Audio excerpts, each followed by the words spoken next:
interesting ideas about, so one is about color and the difference between cobalt turquoise and cobalt turquoise light. Um, I haven't really played with cobalt turquoise, but I played with cobalt turquoise light, and so I can't really speak to it from experience. But going on the website of Winsor Newton, um, they are using different base pigments that they grind up to put in there. So each type of chemical or compound that is put into a paint has an alphanumeric code, and the um,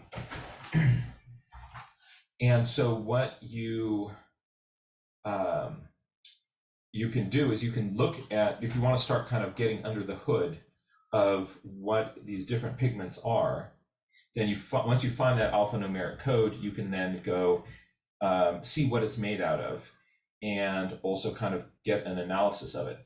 The best website for kind of doing a deep breakdown of what's going on with different types of paint, and then even the same uh, if a paint has the same alphanumeric code as another one manufacturer might mix theirs just a little bit differently. So each paint manufacturer has a slightly different version of essentially the same paint. So one person's ultramarine blue is not the same as Schminke's is not the same as Daniel Smith. But fortunately for all of us, somebody has gone and done side-by-side comparisons of all the characteristics of all the different brands of paint and broken those out by alphanumeric codes. And the website is handprint.com. And under there, you can find a really wonderful and rich, sophisticated deep dive into what's going on with those. The part that what you want is the part of that website. There are some kind of interesting rabbit holes on that website. But the part on watercolor is where I usually find myself going. And so for the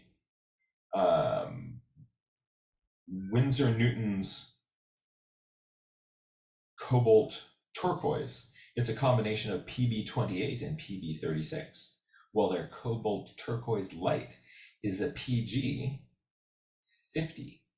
And so with that, you can then start to get on handprint, and you can find, for this paint, here's how it's made by all these different manufacturers, the different names that they'll have, just like the common names for birds are standardized within each country, but the common names for mammals are not. Common names for insects or plants are not. So if one person calls this a buttercup, another person might not call that the buttercup. But it's true also with the paints. There's no standardized common names. But that website will help you sift through all of that. And so if you want to really find the difference between the two, the one that I was talking about that I was really enjoying was the cobalt turquoise light, and it made me really happy. And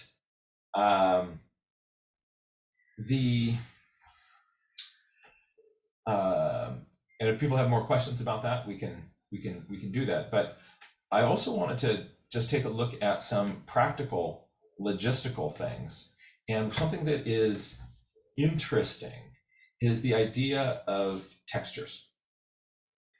Textures can be hard to wrangle, and Valerie Sydney was mentioned that how do you show if something is wet, is filmy, is fuzzy, is slimy, is rough, is dry, is bumpy, is how do we do that, and what are some of the problems in creating those textures? I think that might be a really interesting thing for kind of doing a deep dive. creating textures is a lot of fun. I want to direct people towards the pen artist Alfonso Dunn, who does some really neat things on kind of creating textures with pen, and kind of goes down a lovely rabbit hole. Has the idea of just like, making little squares or sometimes cubes or spheres that have a texture over them, just to get your brain to wrap around that idea. I think that's a lovely, really useful idea.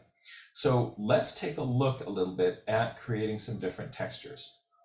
And if you have ideas and things that are working for you that I'm not mentioning, I want to encourage you to also feel free to throw up a hand. And if you could watch for any hands pop up, because sometimes I'm not on the lookout for hands while I'm sharing something, and we'll do that. So let's get I'm going to run across the room. I'm going to get a pad of paper, and let's start playing with some textures. You might want to get pencil, paper, whatever other supplies you'd like to use, and we'll play in just a moment.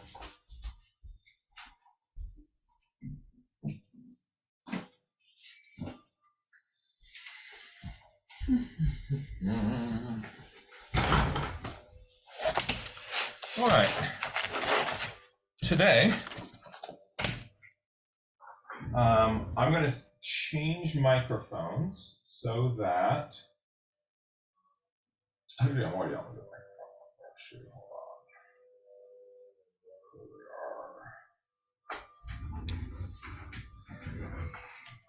we are. All right.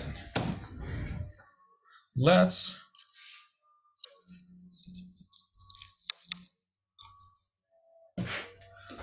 play with some textures. So here's the brilliant thing that a brilliant thing that Alfonso did. Really check out his stuff. Also wrote a really useful book on drawing with pen, and so you can check that out here. One of the things that I think is a great innovation in that is just sort of in thinking about textures. You can put them on a flat surface. You can put them on a sphere. You can also think about how they would, just to kind of give yourself a little bit more practice, kind of go across a cube. And why these ideas are different, are useful, is because if you're just practicing a texture on a flat, then you're not really thinking about how does it interact with shadows.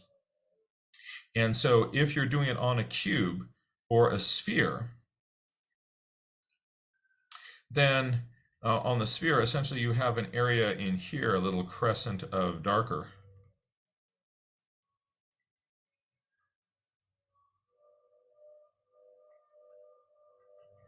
And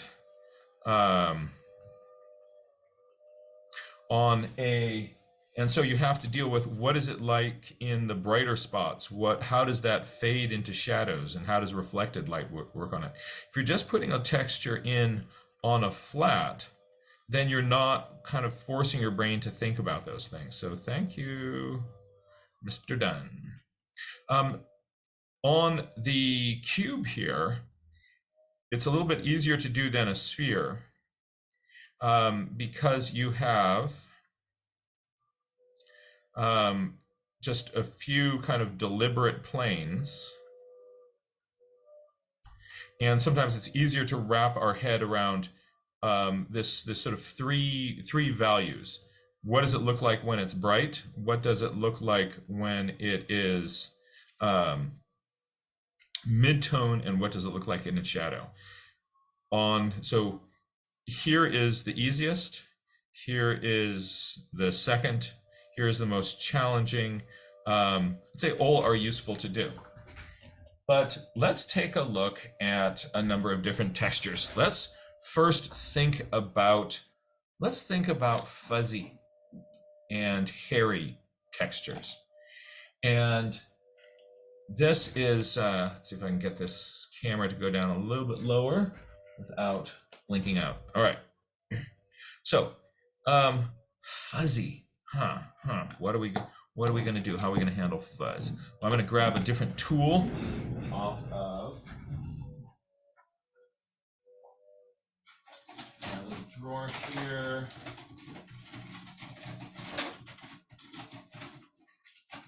There it is. Actually, let's start easy. We're going to do smooth, and then we're going to do smooth glossy versus smooth matte, and then we're going to move into other textures. But just how do you show that something is glossy versus how do you show that something is matte? And what it is, it's going to boil down to how you are handling the reflections on something. So I'm going to start with, here's a ball and its little friend, the cube here.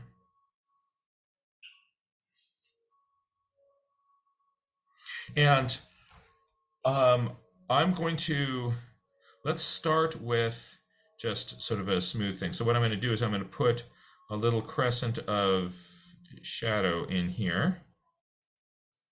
And I'm going to put that shadow over here. It might be a little bit easier for me to kind of get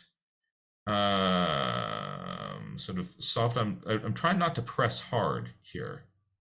I'm sort of fading this out. This is a paper blender. And what I'm going to do here is I am going to smooth that into this shadow area. And as I do, I'm picking up graphite on this little piece of paper here. And then I'm going to transfer that over here. So with a blender, you can use it just like a paintbrush. You pick up your paint here and then you paint over there. And it'll be darker here, it'll be lighter than there. So let's kind of go here. I'm going to go lightly around here. And then I'm going to come into this shadowy area. I'm going to go lightly into this outside area.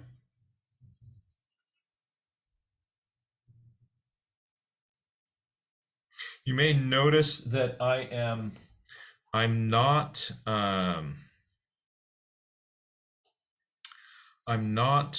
bringing this darker shadow all the way to the edge here. And the reason for that is I want to put in a hint of reflected light. So light that is bouncing past this object here is then, here's its shadow on the ground. It's hitting this little white paper here, and some of that light is bouncing back, giving you a little bit of a glow on this side. And so that's called bounce light or reflected light. So more on that on Thursday. But if I want to make this shadow here darker, I can put in a little bit of graphite. If, as I'm putting in that graphite, it's not smooth enough for me, I can blend it with this. But what I'm trying to do essentially is to get a smooth blend of color. And this area here, this brightest part is where that's kind of close to the light. Here, kind of cover that up. If I have, so on a matte object, so that's one that is not glossy, I'm going to use the term matte to describe something that is not glossy. I'm going to use glossy and matte. For something that is matte, there is going to be no real highlight here, right? And if, however, there is where is my, here we go. If, however, there is, if it's a wet, shiny surface, then part of this is going to have a reflection of the light itself. So not just a lighter zone up here, but at some point we're going to have a reflection of that light itself. And so what I'm doing is I'm putting in a sharp highlight, if there are multiple sources sort of bouncing light around, you can actually get several little kind of highlights kind of coming in. And so the more that I have sharp highlight areas as opposed to just sort of a blend of light to dark, then that is what is going to kind of give me the effect of something being shiny and wet. Over here on this one, I need actually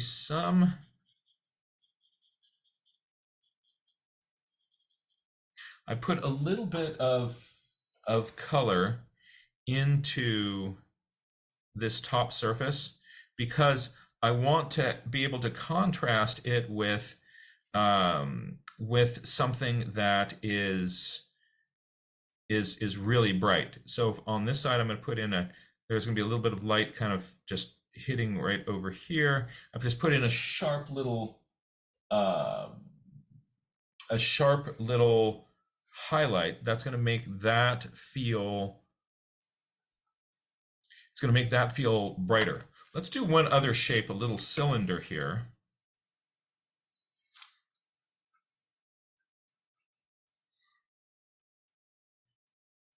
And you can do your cylinders two ways. One is with straight sides and even kind of angles on things. But sometimes it's fun to have, let's make this kind of a little bit more open.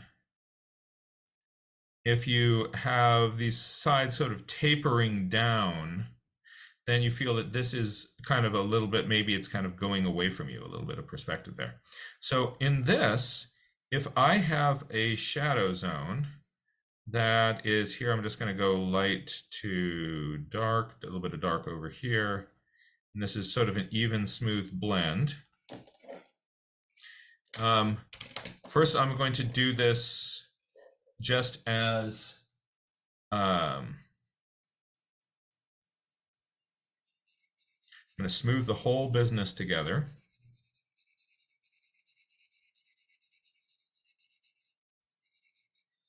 There's a darker, there's a lighter side, but it feels like it is not shiny.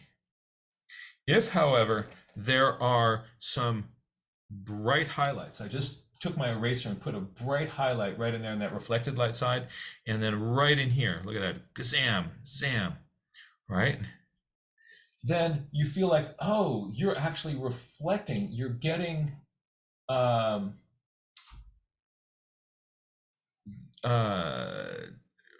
reflecting how to these are more reflective surfaces, but that makes this sort of start to feel a little bit more shiny. Now let's take so again, this one with these bright highlights kind of picking up any little light, that starts to feel shiny. These bright highlights here, that's starting to feel shiny. I want actually a little bit more, if I want this to look a little bit more shiny, I need to have there be that little contrast. Now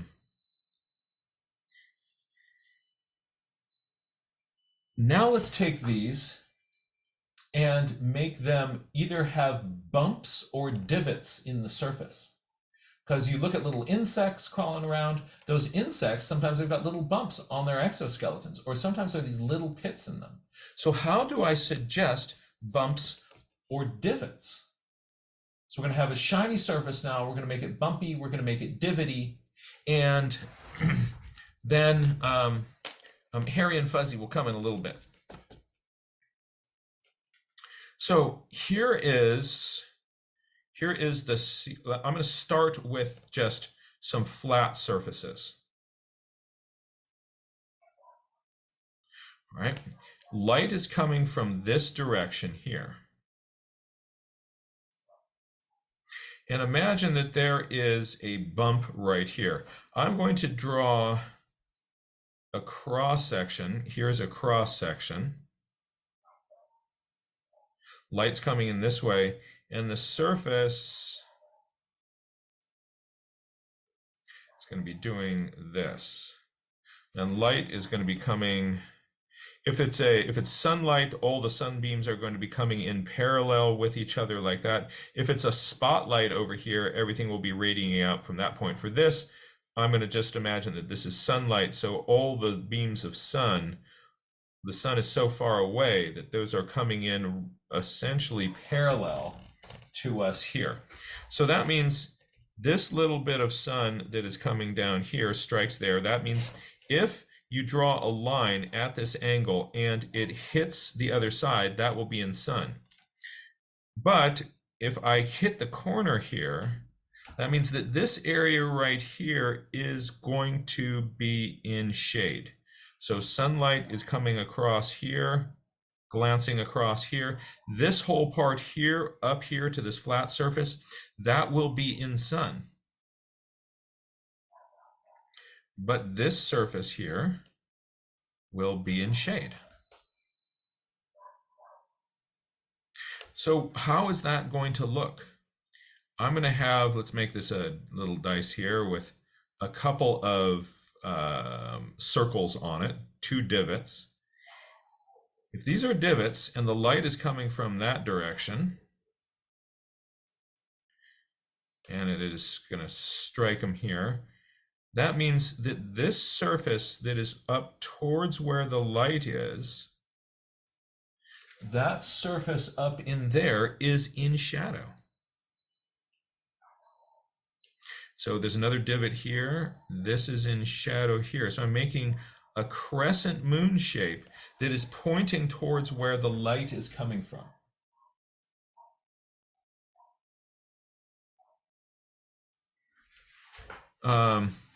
This surface is going to be in shade back here. And maybe there is some a little shadow on this. There is there's a little bit of you'll have put one spot in here, and if there's some bounce light here, it's going to be in the bottom edge of that might be more in shade. And up here on the top, let's put in, oh, for ease of my sketch, I'm going to put in one circle here. But if light is coming in this direction, then same thing. Towards where the light is on a divot, I make a little crescent. Here on the top of this, imagine that hole is a little oval. So I am making a little crescent, imagining I have an oval shaped thing. So again, divot means there is a shadow, a crescent shadow on the side that if you draw a line through that shadow, it points towards where the light is. And that's going to be the opposite of a bump. So there's going to be a bump here in the middle of this, maybe taking up this area here. I'm going to put one bump right in the middle. And let's think about what a surface with a bump on it is going to do. This is a side view diagram I'm now making. Bump, bump. And light is coming in again at this angle. That means that if light coming in at this angle, there is a light that comes here, hits the bump, hits the bump, hits the bump. But this surface here, down here on this side, away from the light, and this flat surface here, the shadow cast by the bump. So down here, whoop, and here. Oh, is there a pen with a different color? Let's see if this will work. Yes, look at this. So down here, this side here and over here. So this side coming down here and coming out here, that is where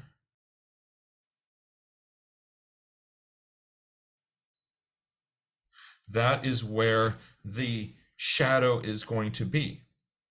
So look at this. The side that is pointing towards the light is in light this time.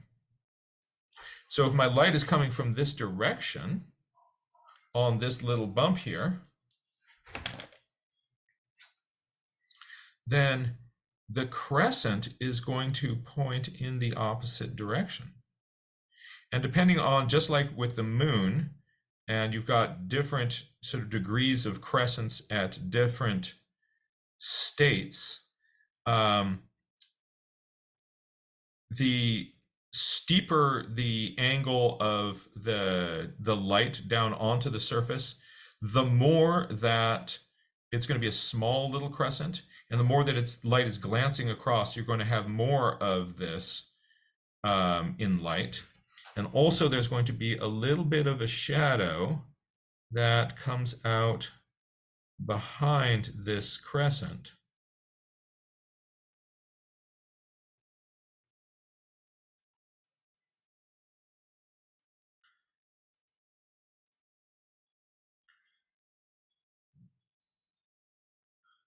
I'm going to fade that a little bit.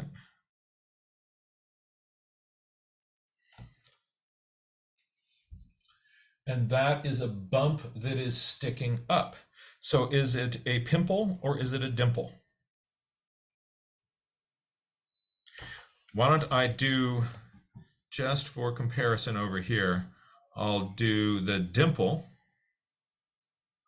The dimple is going to be a little comma of light. And this is the light direction again. This is the light direction. Comma of light on the side that faces the light, because the rest of this is a pit getting struck by sunlight. But on this wall of the pit, it's dark. So let's then, using this idea,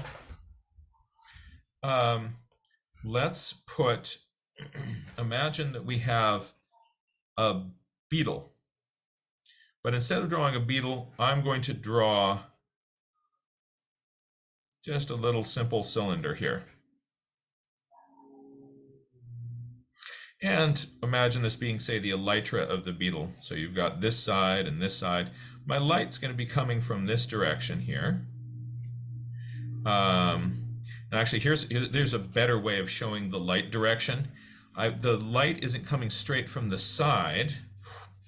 It's kind of coming down on it at a little bit of an angle. So I'm going to draw a three-dimensional cone pointing this way.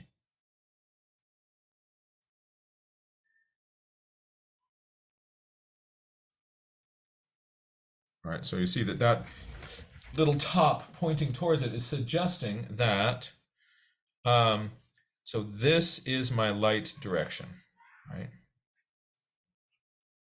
That means as I get over here on this side more, I'm going to be more in shadow. If this were rounded, actually, let's round this a little bit so I can make this a little bit more interesting. This is just more of a straight cylinder, but what if this, like a beetle elytra, if I imagine a ball attached on the back here? So essentially I've taken a ball, a sphere, and taken a cone and put that down over it.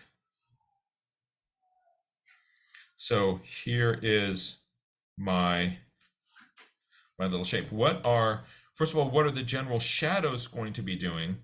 And then what we'll do is we will draw some divots on this. This beetle is going to have some divots on it. Those divots are going to be kind of in lines, because very often divots go in lines. And probably a real beetle would have more than this. But for simplicity, I'm going to have 4 rows of those. What are the big picture shadows doing? The big picture shadows, if my light is coming in here, I'm just imagining shading that sphere. I have a shadow that is coming up this way, and then that's going to go up the side here. So we shaded a sphere before. We shaded a cylinder before. This is the cylinder sitting on top of the cylinder sitting on top of that sphere. So I have that same kind of curve of the sphere here. And I am going to then take my smudgy blendy tool and make this smooth. We're first going to make this a beetle that is very smooth but matte, and then we'll make it shinier.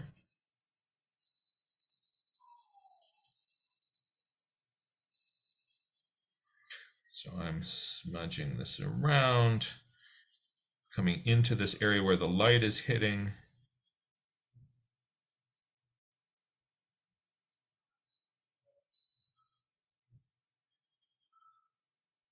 Now I'm wanting to get it a little bit darker here. Again, the lead in my pencil is 2B lead, which means I'm able to put down a bunch of graphite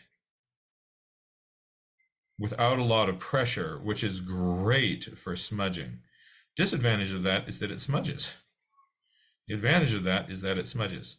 But sometimes you don't want your drawing to smudge, like when it's sitting around in your sketchbook after you're done. So often people will put fixative on that. So I am going to come in here, smear this around a little bit more.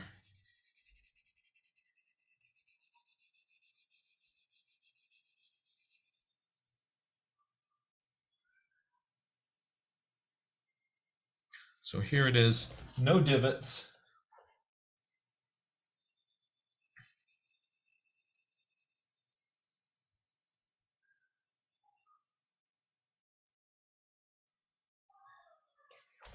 Well, it'd be fun. We should put some divots and some bumps in this. So I'm going to do a few divots. I'm going to do a few bumps. But generally on your beetle, it's not going to be a mix of those. There might be some like big bumps and a bunch of little divots, but here I'm just going to randomly sort of put these in together. But pay attention to whether you're divotty or bumpy. This is a matte beetle, so this beetle didn't get the memo about being shiny. But if I wanted to make this shiny, again, to get that texture, I'm just going to go over here and I am going to grab some of those highlights, and there's a little kind of crisp highlight in here.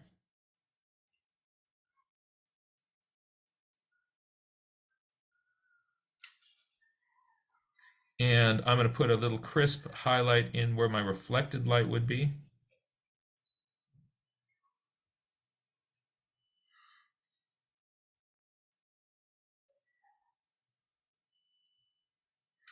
And it starts to look a lot shinier. Now, what about these divots and bumps? Let's get divotty. Now, if I'm going to actually make these larger divots and larger bumps so that they're easy to see. On a beetle, this side, they're probably going to be little kind of minute specks, but to make this easier to see in this demo, let's use big bumps. So if there's a divot, that means the moon points towards the light source. So if I had a divot in here, it would be making a moon shaped like that. And as this rotates more around here, what I'm going to do, here's another divot. First you're going to say like, okay, so yeah, you're just going to draw a bunch of divots as these little moons. But this one over here on this side is getting more oval shaped because it's on the side facing out. This one here is getting more round. So the shape of these, we'll just do a little line of shapes of these. They're going to be more doing this over here. They're going to be a little bit more oval over here. They're going to be really round as you're here. So I want to think of kind of reflecting that. And in addition to that, the more that I get over here, the more of the bottom of the divot is going to be filled with shadow. Because as I get over here, I've got another one over here. This one is mostly in shadow.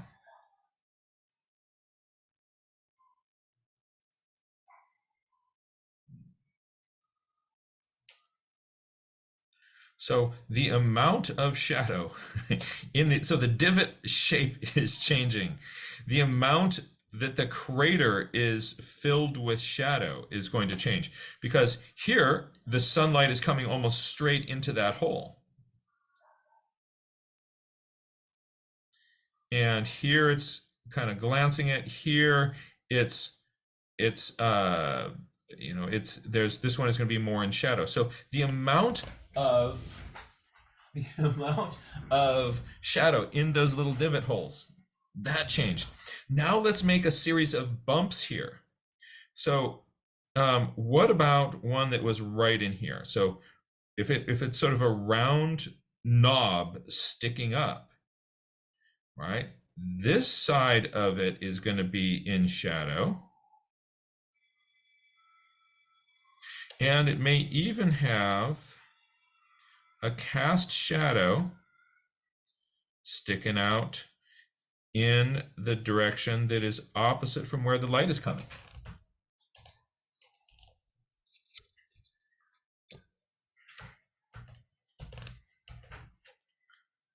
And that surface that is sticking up is really getting light on it strongly.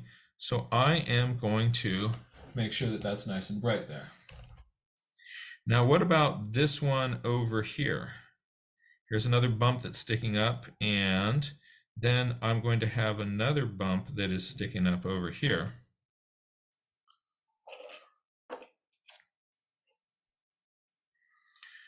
All right, on this one.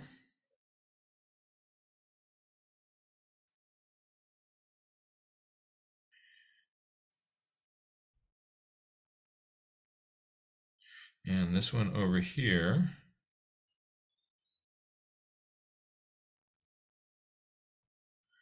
I've got sort of you're looking at more of the side of that bump.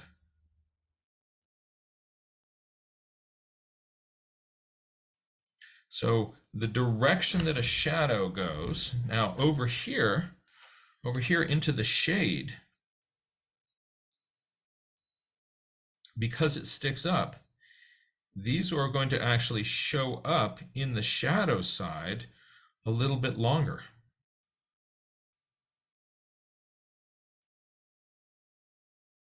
That one down there is probably so far down that it's all going to be all in shadow. But if this surface here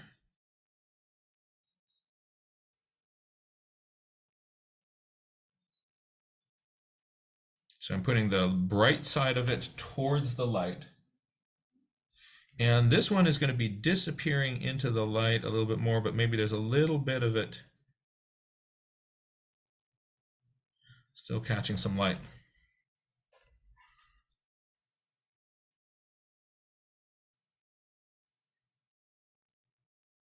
So what I've got here with the divots is that there is, I am bringing more shadows out into this highlight. With the bumps, I'm bringing this line of highlights into the shadow. Let me say that again. With this row of divots, actually, let's just do straight up black and white. Straight up black and white. There's a good black pen.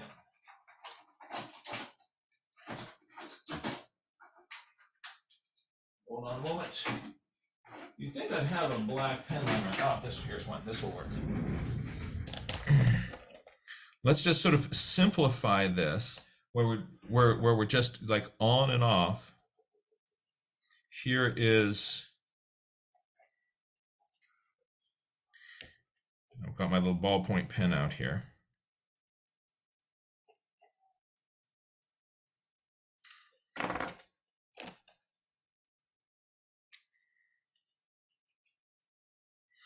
All right,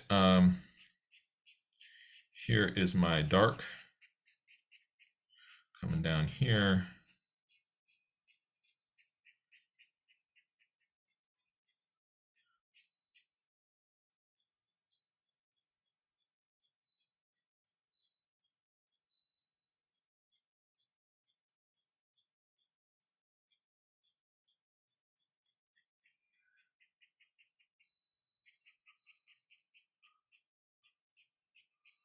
So we've got this area where it's getting some highlights. Over here, my dark side.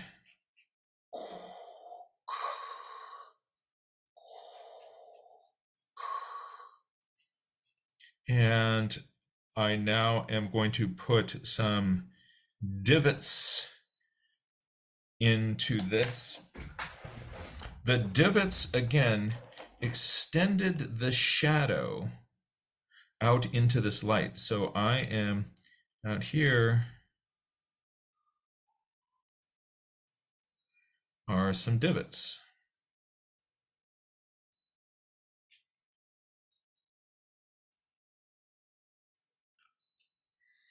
And those divots are going to be strongest close to this edge. And then they disappear into that shadow. But if there's a bump sticking up, what do I do now? Well, these bumps, they're sticking up, they're catching this light in here. So there's a bump. Here's another bump sticking up. And here is, maybe I'm gonna be bringing this light into these shadow areas. And here's another bump. There's a bump here. It's in the light, so you don't really see it. But then this bump over here is going to bring, because it's sticking up, even though there's a little bit of shadow in there, it's sticking up above that place where that curve is starting, and it's picking up a little bit of light. So is this one getting, a lot of light. And then this one over here, a little bit less so. And then the next one disappears. And so maybe there's a little bit of some hint of some light catchers there. So bumps bring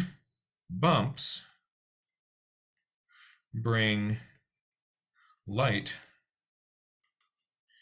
into, how do you spell into? There's an N in there. Into. Well, you get to watch us dyslexic, right? Right? Bumps bring light into the shadow. Right? But the divots bring shadow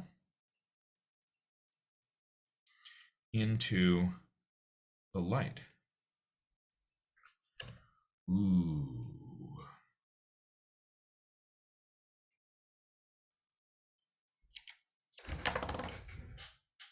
And then you're thinking to yourself, hey, we have 6 minutes left. Why don't we make it fuzzy? Right? So let's go make it fuzzy. We're gonna make it fuzzy now. So this is all glossy. This is or matte with divots and bumps. Now we're gonna make fuzzy texture. And maybe we'll have time we're gonna first just do light fuzz, and then we're going to try to do a long hairy, but we'll see if we have time for that. So light and fuzzy. So here's the problem with drawing light fuzz. I have a leaf, right? And it's covered with light fuzz. So I start drawing in all my light fuzz, The more light fuzz you add, what happens? It turns gray. Oh no. All right, so your graphite, as you draw in more of these little white hairs, oh no, it turns dark. It doesn't look like a leaf covered with white hairs.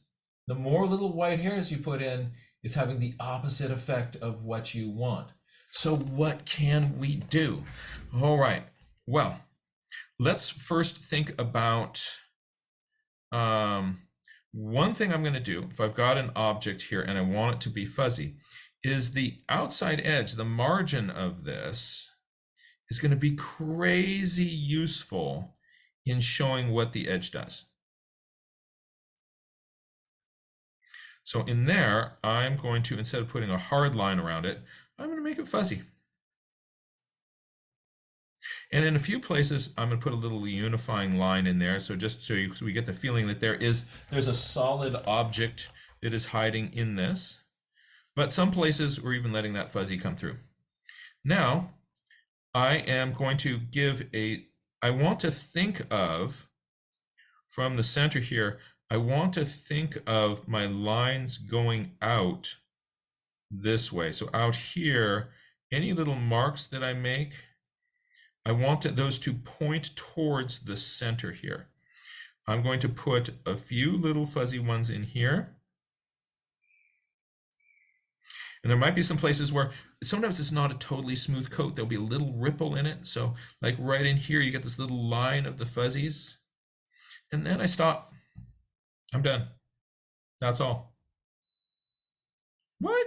Yeah, because if I put more in here, it won't feel like a white fuzzy thing. It'll start to feel more like it will feel more and more like a dark fuzzy thing. So I really want to let the white of the paper is your friend, right? I want that white stuff to show through. Now, if these are fairly big hairs, what you're going to find is right here in the middle of it, these hairs are pointing straight up towards you. And as you look down there, you can see through to the surface of this object more. So this is a weird thing, right? Here's a little diagram of what's going on, right? This hair is pointing straight towards you. Whoop. All right, let's come over here. This hair is pointing straight towards you. This hair, you're looking at its side. Now, that means that any hair between here and there is going to be doing something between here and there.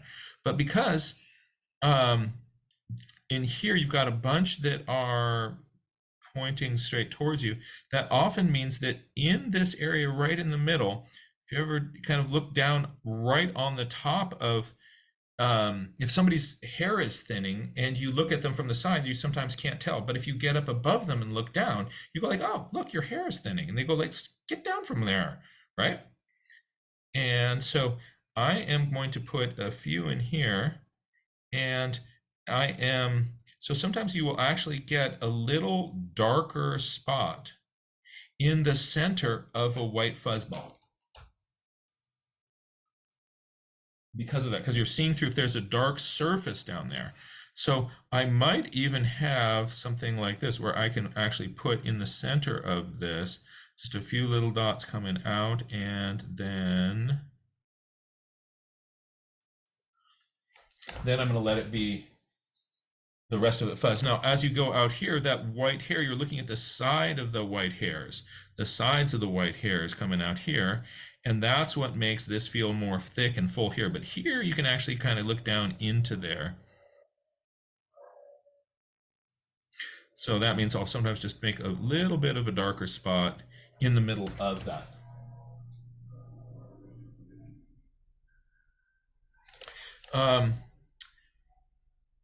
If you're working on toned paper, then you've got, white pens and all these sorts of things that are just terrific.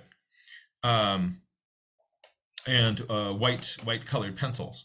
But here we're just thinking about how is this going to work on my white page. We'll save the toned paper exploration of textures for another day. Let's think about a white fuzzy stem. All right, so and we're going to think of you're going to think of how can I suggest that texture? So on the side that's in the shadow, I'm going to have a little hint of Just that again, the edge makes a big difference. So, and out in here where it's hitting the light, I'm going to just kind of come in here with some little dots where it's some places the line is solid, but it's got a little bit of jiggly on it. And other places I'm just doing this. I'm just kind of coming along and saying, look, here's the edge of this. And that really lets the light into that part of the stem. Now, I'm going to paint this. Say it's a fuzzy green stem.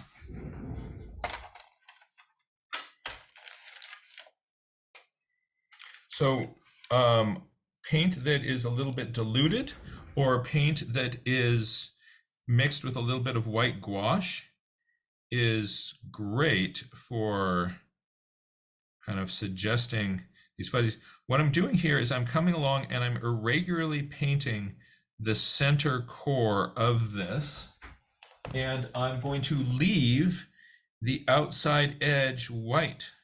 So I'm painting this sort of center core of this with an irregular sort of spotty line like that. Let's make this a little bit bigger in case you're having a hard time seeing exactly what's going on there. Let's say I have, here's this part of my stem, and here's this other part that's over here. Oh, Jack, could you, thank you. There we go. No, thank you so much for keeping me on the page. What I'm doing is in the center here, I'm making this irregular blotchy mass.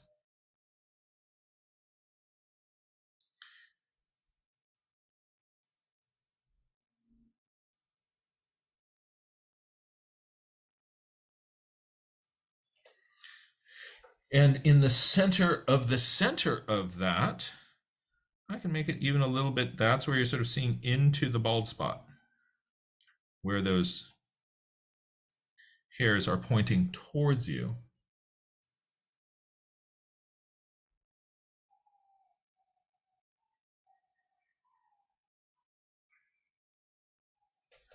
And that can read as that we've got these, this is fuzzy. Now, if I paint this dark, the brighter I want it to be, I have to make the background next to it darker. And watch this. I'm now going to take my little brush and I'm going to make a few just little dark lines into that. So it was a hard edge, and now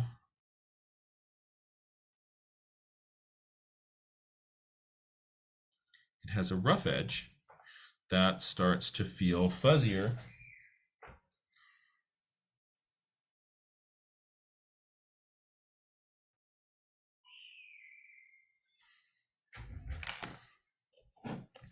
And a final little thing I can do on this is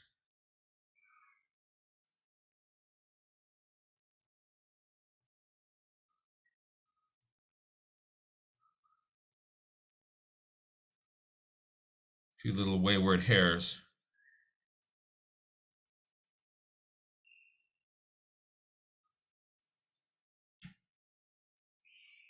And you can get the sense of a fuzzy branch.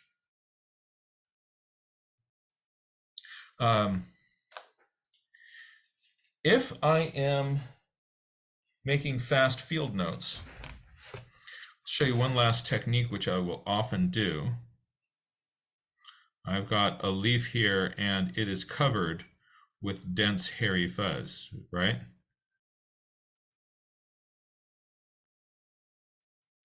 You write leaf covered in dense hairy fuzz. Okay, I was just scribbling there at the end, but so you didn't have to watch me write. Put a little bit of a hint of that fuzz in here.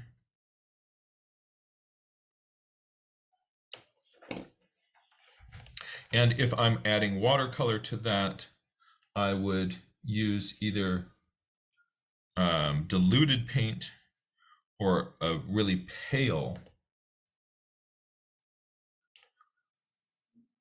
bit of watercolor. And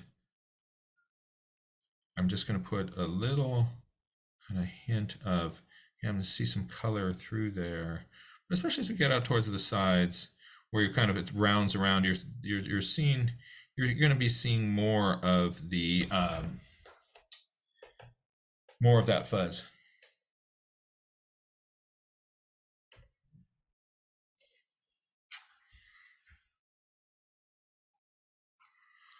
And we're 6 minutes over, but I'm going to draw a hairy ball. If I've got a ball, it's in here. Again, this idea of making these like balls and cubes, I'm totally, a shout out to Alfonso done.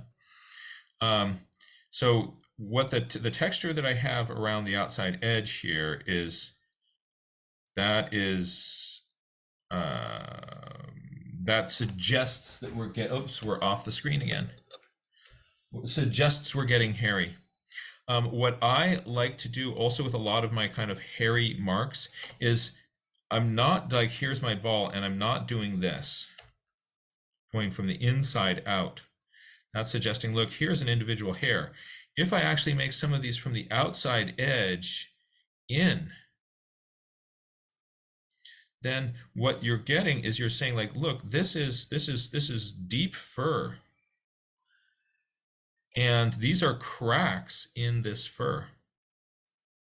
So notice that I don't want those little cracks to be symmetrical with each other. And towards the center here, I'm just going to have some kind of little lines where we're kind of, the hairs might be coming up towards us. The more that we kind of get out away from that, then you sort of see the directionality of those, of the pelt.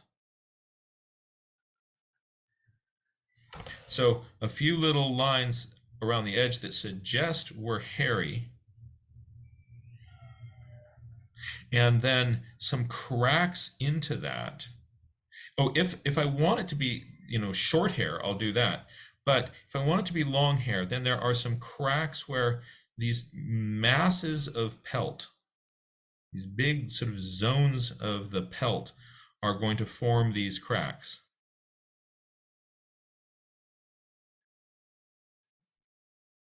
And then leave some parts just white. I call these little marks that are bigger on the outside, smaller towards the inside, bilberry marks. The artist naturalist William D. Barry would often, on the the part of the back of the critter where they kind of go over a bump, would make these little kind of flicks in like that. They just did a great job of sort of suggesting those cracks in the fur. And so I like to oh, look at this. This is a little bit too symmetrical. Look at the spacing here. See that? Something I strive to do is to try to be consistently inconsistent with the marks that I make. And if things are too consistently sized or spaced, it makes it look like somebody was doing topiary here. Or that maybe there's a pattern on the outside. So I'm just going to get rid of one of these little clusters.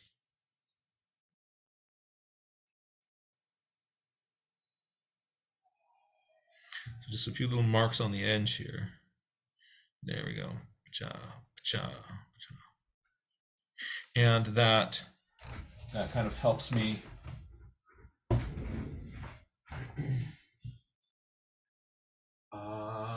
let me see here.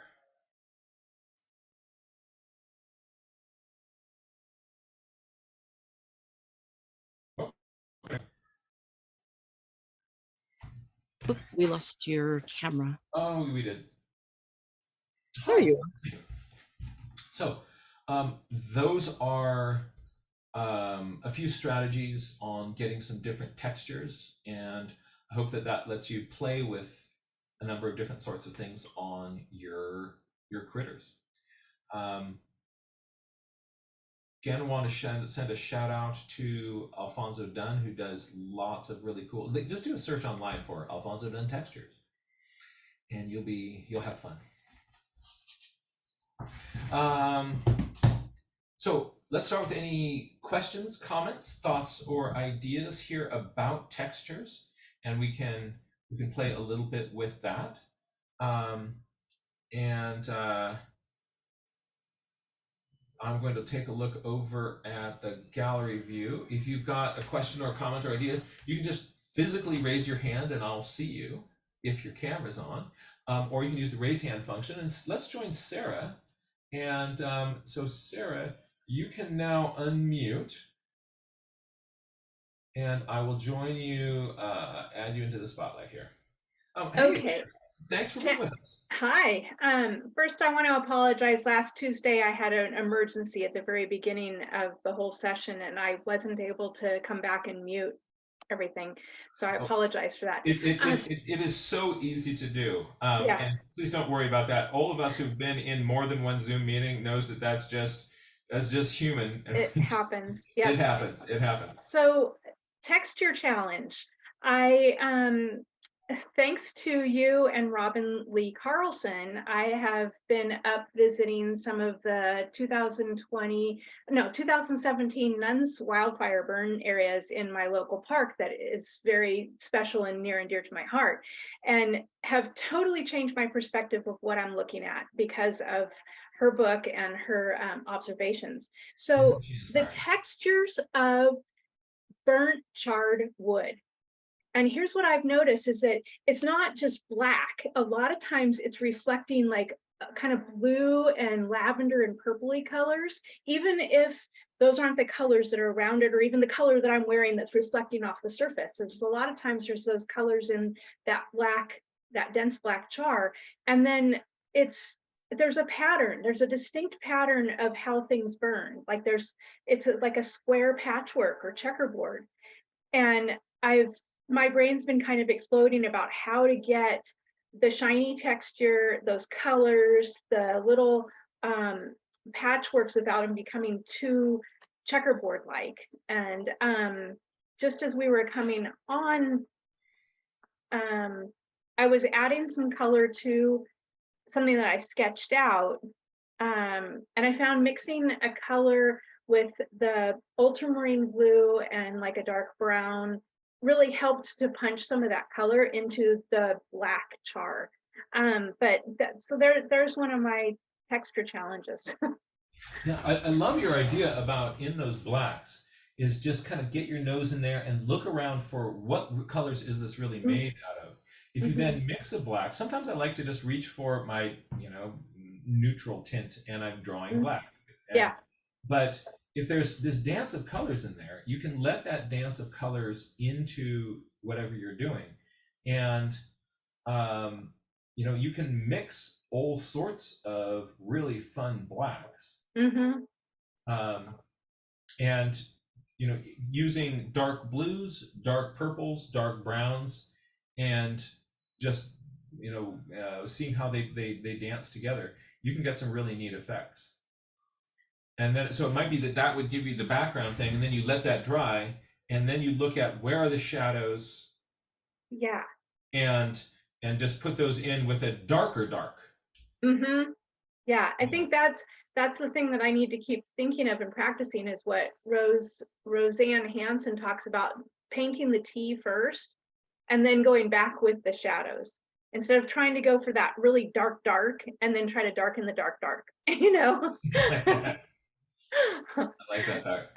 I also noticed, like last night, we went for an evening hike up in the 2020 burn area last night, and I was noticing how different the evening light changes the colors of some of the burnt soil. So like in the morning, it looks more browns and even charred grays and stuff. And then in the evening light, even without the sunset, so we were on the east side of the hillside, so it wasn't like reflected light of the sunset or any colors in the sunset, things turned kind of rosy color.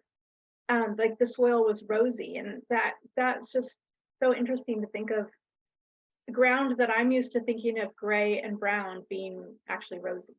Mm-hmm. Mm-hmm. Yeah, all sorts of colors can dance in shadows, and that's one of the reasons why, you know, some artists say don't use black in your shadows, Yeah.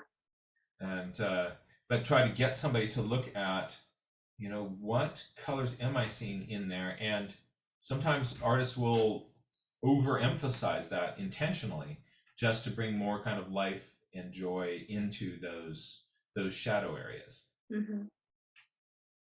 Yeah. Thank Yeah. you for those thoughts, and I'm glad you've been exploring the post burn.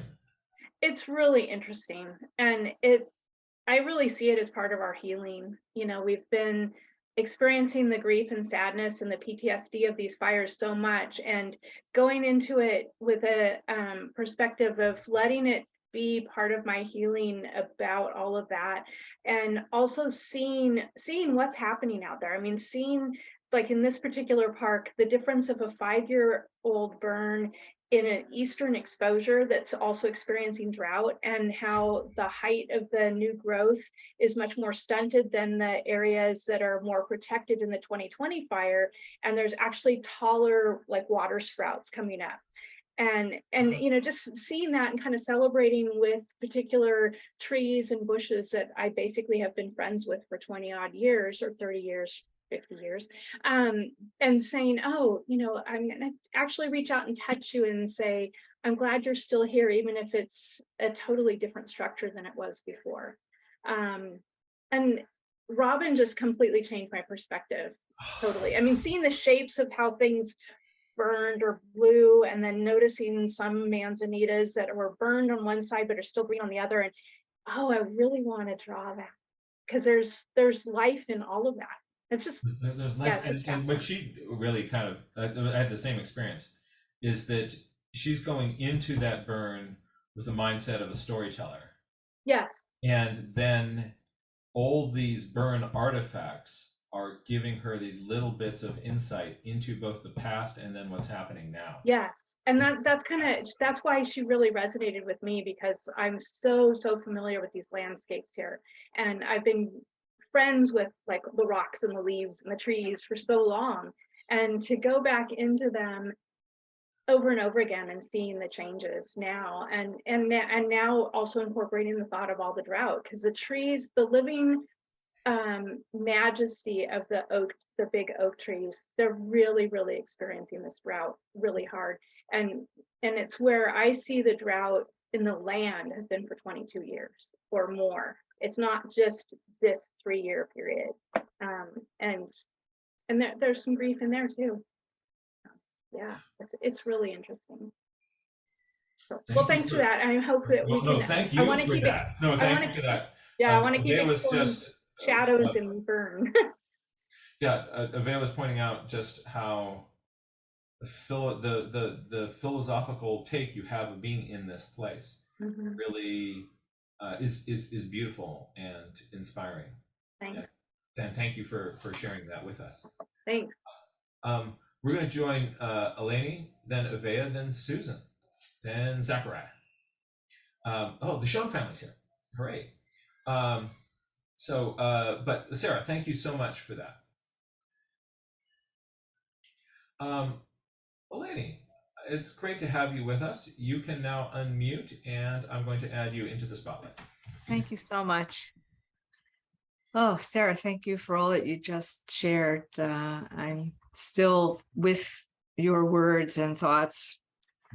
Happily, I made a couple of notes a little while ago, so I'm really loving this conversation about texture, and thinking about how I create texture when I'm working in the field, but also creating texture back in the studio. So I'm curious if others add texture when they get back into the studio. So sometimes I'll add salt to some watercolor to get a different kind of textured energy on the page.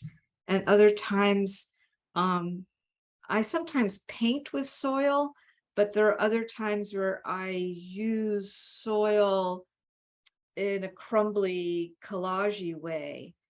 And then lastly, using other organic materials, dried leaves or petals, or even dead bugs, which I collect in a sort of collect. I find them and keep them. So I'm curious if others of you use collage to add texture, and specifically collage that's organic. I think that's the question I'm curious about. But of course, I'd love to hear anything that Jack, you or others have to say about what happens back in the studio, or maybe also in the field. Well, let's first just bump over to the gallery view. Anybody, if you feel comfortable sharing in this, turn on your camera and we'll just do a show of hands. Are you adding other textures with other media out? And when you get back, that's question number one. So has anybody ever done that?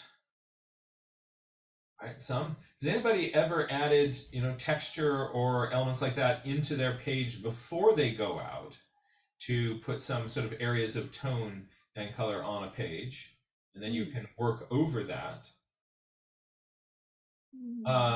So a few folks have done that. And then what about using found objects to smear in your paint and make textures on your page? Few folks doing that, and I see Sarah is holding up a leaf. I'm actually going to bring Sarah back into the conversation with us here. Is that all right, Sarah? You can now unmute. And what do you use for kind of adding natural textures into things? One thing I've done is to actually put a leaf on the paper and paint over it, so that I'm creating the outline and the actual outline of the leaf. Then I've also taken that same leaf that I painted over and turned it upside down and smushed it onto the page, so it gives me some texture from that leftover paint from the shape of the leaf. And then I can either leave that as is or do something else with it as the backgrounds.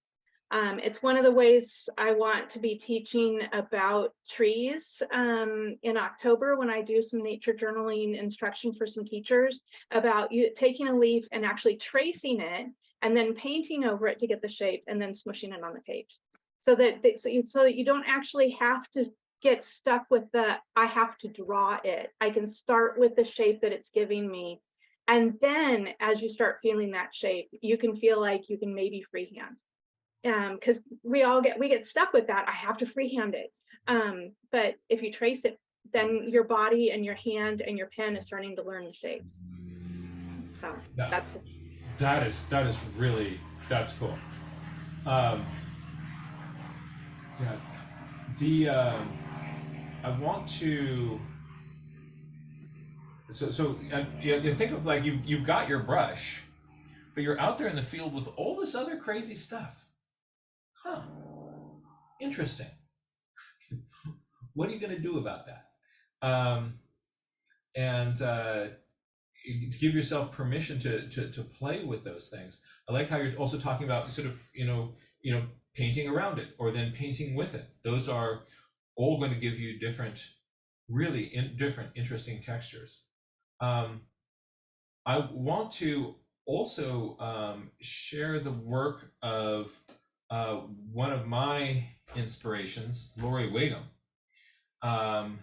She just put her link up in the chat, and let me just share some Lori Wiggum texture madness.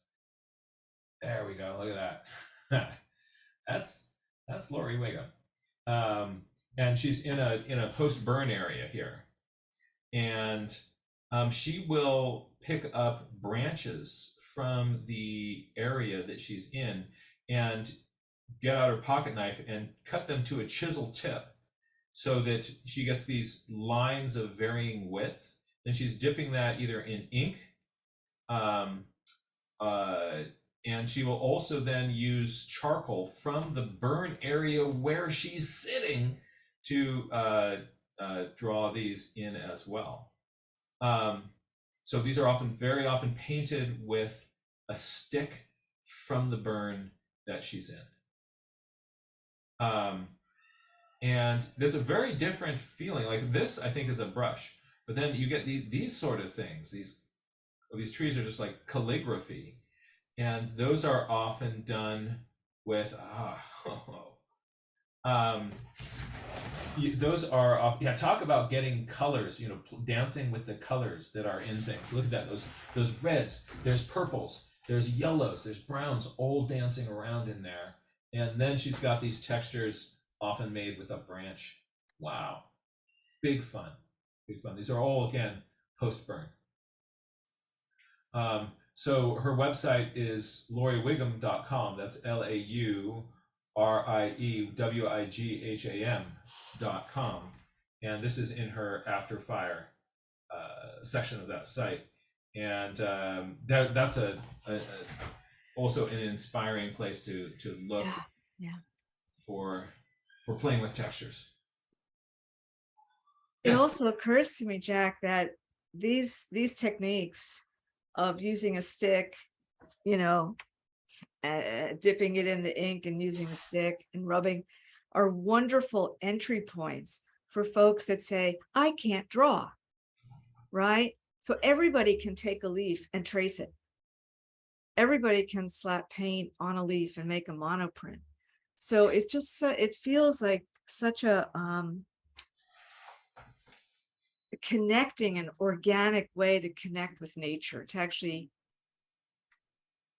use nature to make nature, and then reminding us that we ourselves are not separate from nature. Use nature to make nature. We are not separate. Please ignore my spelling. No, spelling is creative. It's good. That's right. It's fluid. Yeah. That's right. Oh, Yeah. Thank you. Thank you so much. Thank you. And everybody who's here. Yeah. Laurie Wigham also teaches painting classes around, and you can get in the field with Laurie. Anyway. That's right. Also, she teaches at the Sierra Nevada Field Campus. I don't know if there's still space in her classes, but if you want to have an awesome summer, go play with her. Thank you. Thank you so much. My pleasure. Thank you. I would like to welcome once again Evea the Mad Botanist. Come on down. Hello. I was going to somewhat continue the conversation that Eleni had begun about textures. So speaking of found objects, here's a few examples. I think I've shown this to folks before, but I know that maybe some folks haven't seen it. There's a particular plant that I'm sometimes pulling out of my restoration site that is a real pain to try to draw because of the lovely laciness of the leaves. So at one point I tried to stick it to the page and then take it back off again and make a print, which is something that Melinda had taught us, but it didn't quite turn out. And then this one got stuck and stayed there. So don't eat that. And then the way that I got around that trouble was by literally getting around the leaf and pushing it down and then painting the negative spaces around it so that way it would be able to stand out and capture the texture. I decided that didn't satisfy. I mean, it was good, it was fun, but it didn't satisfy. That's really satisfying looking. I think that is so cool. Thank you. And I decided to come back and do it again when I was trying to compare a couple of different plants that look very similar. So we have poison hemlock right here and birch revel right here, both of them apiaceous. And so doing the thing where I could paint around the edges like I did the first time, as you can see, that really helped with the birch revel here, and then also making the prints. And that day, the prints worked out really well for the hemlock. So having these things here is kind of a good way of comparing the two of them. did a similar thing of trying to make a print, but then traced around it with this leaf, with this. Bust a multimedia move, why don't you? This is really cool. So that's really fun to do that, especially because then when you say, oh, this is the plant that I'm trying to pull out, then you can just simply pull it out and then people will say, oh, that one. They can kind of get the idea. And so more props for that. Also, Lori had taught her technique to Marley about taking found objects like sticks. And so at one point during a field trip, Marley took us to Redwood Grove and had us take sticks, and then he'd brought the ink.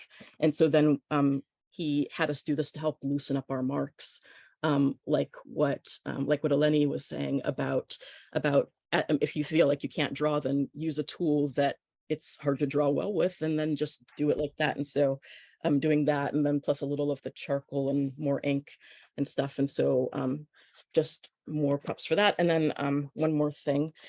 Sometimes, I don't know if anybody else has had the experience where you're out doing your work and you make the mistake of doing this on a beach and then you get sand in your paint.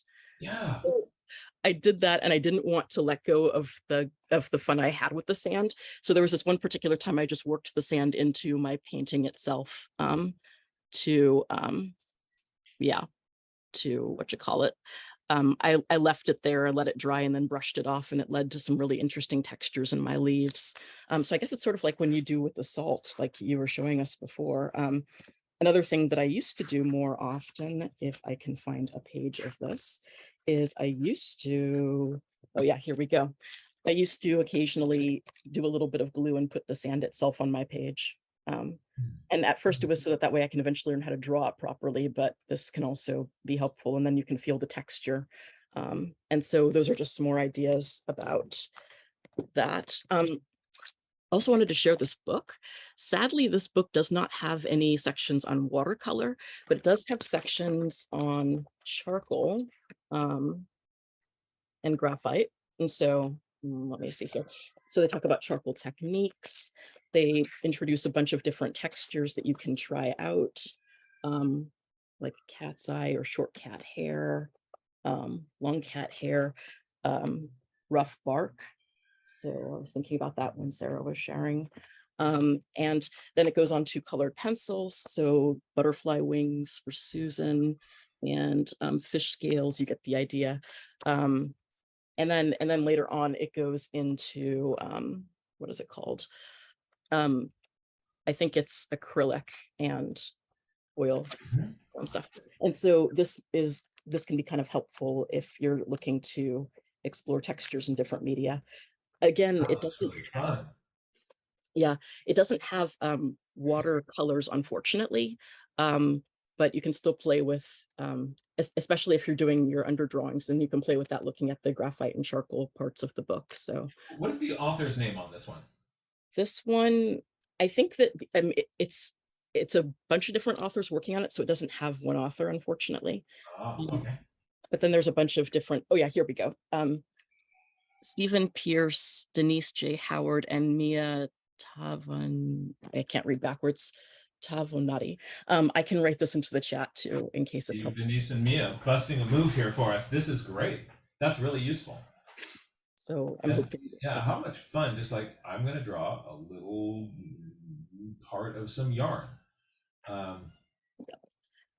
Or the dog with the sore throat. It's the rough bark. Another thing about texture is I have to say again, especially if you're trying to draw something difficult for the first time, try doing blank contours, because sometimes that can help you with the texture. And then also, again, with taking the stick and dipping it into some ink. For example, when I was trying to draw Conium maculum before I decided to just go ahead and take a print, I tried structuring it. I tried rendering it using one of those clay tools like Jack had taught us a while ago, tried painting it a bunch and then highlighting areas. But this was probably the best one, and this came from just using a found stick. So wanted to say again that it's awesome to try to use the sticks, especially if you're drawing something either complicated or that has really weird textures in it. I love how you just creatively play with all these techniques. I'm going to try this, then I tried this, then I tried this. and you're not afraid to experiment right there on the page, on your journal, and that just gives you permission to play. That's wonderful. Thank you. So thank you for letting me share. And that was it. This was really fun today. Yeah, this is cool. Thank you so much for sharing that. Thank you. All right. So next, what we're going to do is we're going to bounce over to, we are going to bounce over and join the Schoen family. And I'm going to add you into the spotlight, and you can now unmute. Hi there. How's your journaling been going? Good. I have two things that I want to share. Last week I had to leave a little early, so I didn't get to share what I did, but I did a good job on the butterfly. Oh yeah, the way that the color just gets so intense by the edge, but then by having that dark edge next to the pale, that contrast really makes that pop. And I like how you're letting the variation of the watercolor just sort of play on the surface of the wing. Oh, that blue morpho butterfly, it just looks like it's got that iridescence to it. That's really wonderful. And the other one I did 2 weeks ago. I've been a little busy, so I haven't been able to do any more recent ones, but we did a bunch of flowers, and we're on a road, so I kind of get the measurements because people don't super watch, so we couldn't stop for too long on the road. But this one is kind of rare to see.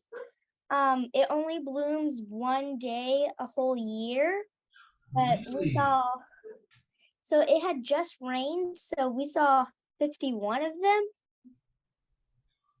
That's incredible. Hold that a little bit closer to our screen here, and we'll take a really close look. Oh, this is fun, and I like all the different angles that you're exploring this from. Sometimes in closer, then zooming in, out. What?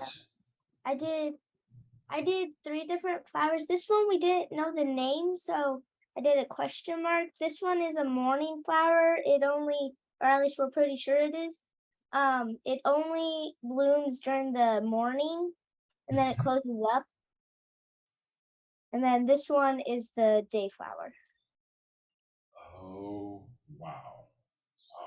This is some really fun botany.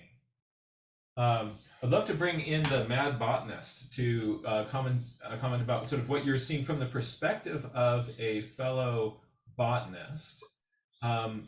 Your thoughts about Chloe's work here. I am loving I'm loving that you painted different parts like at different scales, so that way you're closer at some points and then further away at others. And I was noticing with the way that you captured the inflorescence, just how careful you were about where each of the stems were on it, because sometimes it can be hard to have to sit and really go and put each of those flowers in like that. But that can be hugely important when you're trying to identify a plant, and then also just giving the feeling of the plant by having the way that those flowers come out like that. You just get a really, really strong sense of the plant's character, getting to see the way that it's arranged, the way that you captured it. So I am really loving your work, and I want to know more about this flower that only blooms once a year. That sounds so cool. Yeah, doesn't I mean, what an interesting thing. What would be fun to do is to kind of go back into that same area now and see if you can find some of the seed pods of this, and like, how does this plant, that where the flower is only there for this one little moment, but how does it look for the rest of the time? And that would be kind of an interesting follow-up on that same plant. Chloe, this is really, really exciting. Really is. Yeah, thank you so much for sharing that. No problem. Great.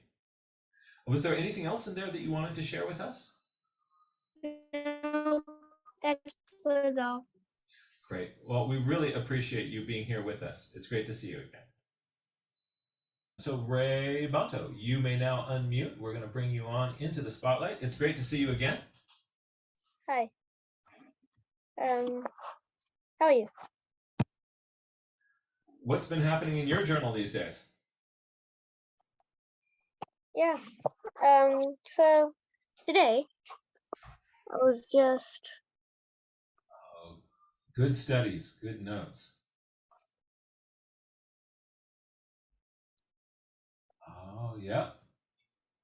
Now those the doodles, but yeah. No, actually, I was enjoying the doodles, and it was making me think about Fibonacci sequences and patterns of ancestry in bees. There are some really cool diagrams of those sort of things that remind me of what you've got going on there. I'll try to look for those because I want to do a presentation on diagrams. But some of these doodles that you're creating remind me of some of those branching patterns that are created through those systems. That's really cool. Yeah. I didn't manage to fit the dents and bumps too well on the beetle, but and also I didn't quite understand the meaning of texture. I know what it means, but I don't know what you meant by that. So I thought it was dimensions at first, so I went on doodling Rubik's cubes. Can you complete Rubik's cubes? I have never been able Oh to. yeah. Oh yeah? Oh man. And you can juggle them. 2x2s, 3x3s, 4x4 triangulars, and shape shiftings. All right. Well, when I meet you in England next year, perhaps we should you can show me some of your Rubik skills. And also, yeah, and you juggle them, which is also kind of next level. That's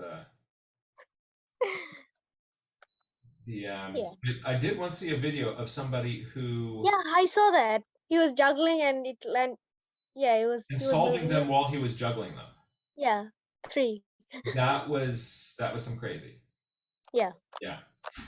All right. Well, those are really fun to see. Thank you so much for sharing that. Welcome. Great to see you. Let's join Sydney. You may now unmute, and we're going to bring you to our spotlight. Hey there. My Wi-Fi is bad, so you might not be able to hear me. No, we hear you loud and clear. Doing well. Yes, we hear you. Okay. Hopefully it lasts. This is the page that inspired me to ask my question. I found this partially encapsulated pin feather. And I wanted to show that this waxy casing was covering the bottom part of the feather. And I was struggling to do that, but I feel like if you look at it from far enough away and just focus on like the highlights that I added, you can tell that those are the places where the film was pulling away from the feather. But yeah, I need to get some gel pens to actually be able to put highlights on my page, but we'll see. Oh, the gel pens are really, really fun for that. But what a cool challenge. Yeah. So you're going micro here, and then you're trying to get these textures of the feathers and the barbs. You have the textures of the sheath that they're coming out of. Yeah, to that a few gel pen highlights.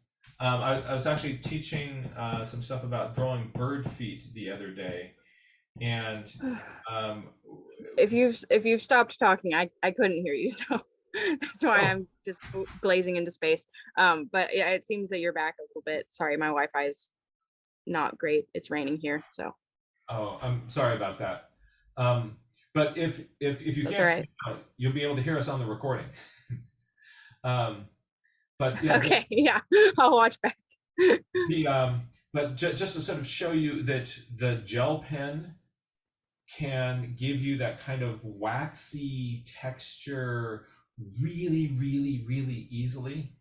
The thing that I was reminded of just recently, I was drawing some bird feet, and so let me just kind of quickly drop in a bird foot here. Let's say a birdie has its little bird foot coming down here, and it's got its back toe sticking out with a little bulb on there and a little hook, and its little foot is sticking around a branch there. And you can see part of the other, these toes sort of sticking up on the other side of the branch. And, sometimes they don't hold on with a real death grip. They've got 3 toes, but they don't always show on the other side. But check this out. Here's what I'm going to do is I'm just going to take this little brush pen and make this dark.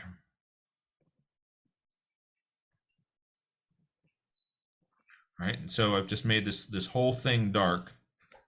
And then you're saying that, yeah, the gel pen just makes things look waxy or wet. And look at this. If I just put a few little spots of the gel pen on here, then people look at this and we see it as being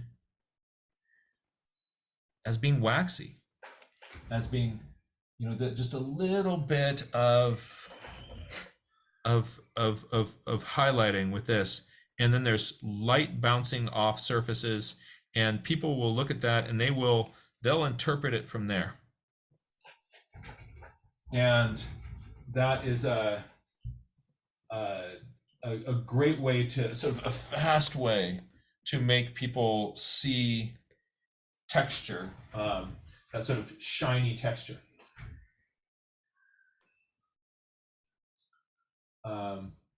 Sydney, thank you so much for sharing that. Yeah, I'm planning on taking a trip to the art store this week to get some supplies for Wild Wonder Week. And that's definitely on my list because I keep finding myself wishing I had highlights every time I make a new page. So you'll have fun when you get your hands on a gel pen. It's really fun to do. Yes. But here's a little insider tip. Don't buy, if you I've wanted gel pens forever and they've got a bunch here. You'd be tempted to buy a whole bunch of gel pens at once. But don't, because they tend to dry out faster than any pen ever should. And so you want to sort of regularly go back and get another gel pen, and some brands, when you buy them, there's a little rubber tip on the end of it. Those are great because then it hasn't been used. If somebody else has already used it in the art supply store to test it out on the little tester sheet, then it's already started its process of drawing out. So that is just something to consider. I think we have lost Sydney, but we're going to go join our friend Susan and then Gina. So let's see. You can unmute now, and I'm going to add you into the spotlight. And hi there. Hi. Yeah, this is great. I wanted to just sort of point out some texture adventures that I've had, but and then if there's a little time, I can show you some lepidopteran shenanigans if you're interested. Oh, lepidopteran shenanigans? I think we're down. Mm-hmm. Well, so you've already seen this. Folks have already seen this page, but this was back in this was in April when I was looking at our sumacs before they had leafed out, and I was having a lot of fun comparing the 2 main species of sumacs that we have. And primarily the difference is that one of them is called smooth sumac and one of them is called staghorn sumac because it is fuzzy like a stag's horns in velvet. So I was trying to capture the difference between those two. And the thing is, it's very soft, but those hairs are so fine, I mean, you can zoom in close to see them. So what I was trying to do, I basically figured, well, even when the light is like, even when it's not fully backlit, the hairs around the edge are actually kind of catching the light from the ambient light around it. And so they do actually look lighter. And so I figured this sort of like getting that sort of ring of light around the outside really helps to get it to look fuzzy. Yes. Cactus is the same thing. You look at a cactus, it's white around the edges or yellow around the edges because all those spines are catching the light. And then up close was really tricky, but I tried to sort of soften the watercolor and also had a little bit of the hairs, and so it was very tricky to do, but it was fun. Yes, Susan, that's really effective. And when you just kind of look at it, you go like, wow, I could totally pick that stick up. And then when you break it down for us like that, what are you doing? We go like, oh, it turns us into something that like, oh, I see what you're doing, and I can do that too. That's really useful. Thank you. The fun thing is like, if I ever would try to like, if I try to do that again, I'm like, okay, well, now I've sort of figured out how to do smooth and staghorn sumac. Let me do it again. I'll probably do something that does not come out anywhere near as effectively because I find that I usually have my best successes when I have absolutely no idea what I'm doing, which really does seem to work because then I'm really focusing on like how to get the effect I want instead of what did I do previously. So it seems to work. But and I also had just recently, so also if you want to find like cool textures in your local nature that you can compare and contrast and even find them on ball-like or sphere-like shapes, go look for some galls because galls are awesome. And I thought you were about to tell us to go look at butterfly eyes. Well, that too, yeah. Well, the trouble with that is you need some really good optical equipment. I was complaining to Eve earlier that the only butterfly eyes I've managed to look at up close this year have been the Carner Blues, which are the only ones that will just come and land on me and drink my sweat, and I can actually get pretty close to them. And they've got smooth eyes, not hairy eyes, which is still interesting. But I want to see some hairy eyeballs. So I have not had any further results in that. But yeah, so I was looking at some fun. Speaking of sumac, not that I'm completely obsessed with sumac, but I might be kind of. But I discovered we had some really cool galls on our sumac, and my main technique for saying what the texture was to say, waxy rubbery texture. So now you know that's what the texture is. But yeah, so yeah. That's like covered with white fuzz. Well, I did a fair bit of that. But yeah, so we've been having such heat. I mean, at least we're finally getting a little bit of rain, but all of the plants are just looking so sad right now. They're just all being so droopy. And our poor sumacs were sort of being very droopy. But yeah, so I was having a lot of fun looking at these galls, and they're sort of light and sort of squishy. A few of them had these holes in them. I didn't know if maybe that was the like escape hole for whatever was growing in them, but I suspect not for the reason they'll show you. Hold on just a moment. I knocked something down that I should have knocked down. Let me move this to a place where it's safe. Sorry. Too excited, and the adopting shenanigans might not work out very well. That's why we love it. Yes, so anyways, yes, I broke one open and looked inside and found with my handy dandy little hand lens that I have been carrying around now, little orange dots that turned out to be aphids. Oh. And there are like hundreds and hundreds of them inside of these things. I could peer into the hole, and I did not break open the one that had a hole, but I sort of peered in and I could actually see some aphids in there still. So I don't know if the hole, and it's much bigger than the aphids. Yeah. I don't know if somebody else is living in there or what. Yeah, that's I agree with you. That very much looks like somebody going in to get a snack. Yeah, so all kinds of wasps and things that eat things. But yeah, I had a lot of fun. This was trying to sort of capture. Most of the leaves don't seem to be suffering too much from the aphids, but there were a few that just had masses of galls, and the leaves were sort of drooping and just looking really sad. So I'm wondering if just, sort of a reasonable amount of galls, the leaf doesn't care. And then if there's just too many, then it just weighs it down. And I did eventually figure out what they are, which unsurprisingly, they are staghorn sumac aphids. So, turns out that they're well named. Yeah, so that was very fun. But I just wanted to show off that. But the Lepidopteran, I will try to keep the Lepidopteran shenanigans sort of saga Okay. not too long, because it goes back to June, but I'll try to keep it short. So back in June, where is it? Back in June. So a friend of mine has been raising various butterflies for a couple of years now, and especially monarchs and black swallowtails, which she finds their eggs in her garden or around her neighborhood. And she's been planting lots of milkweed.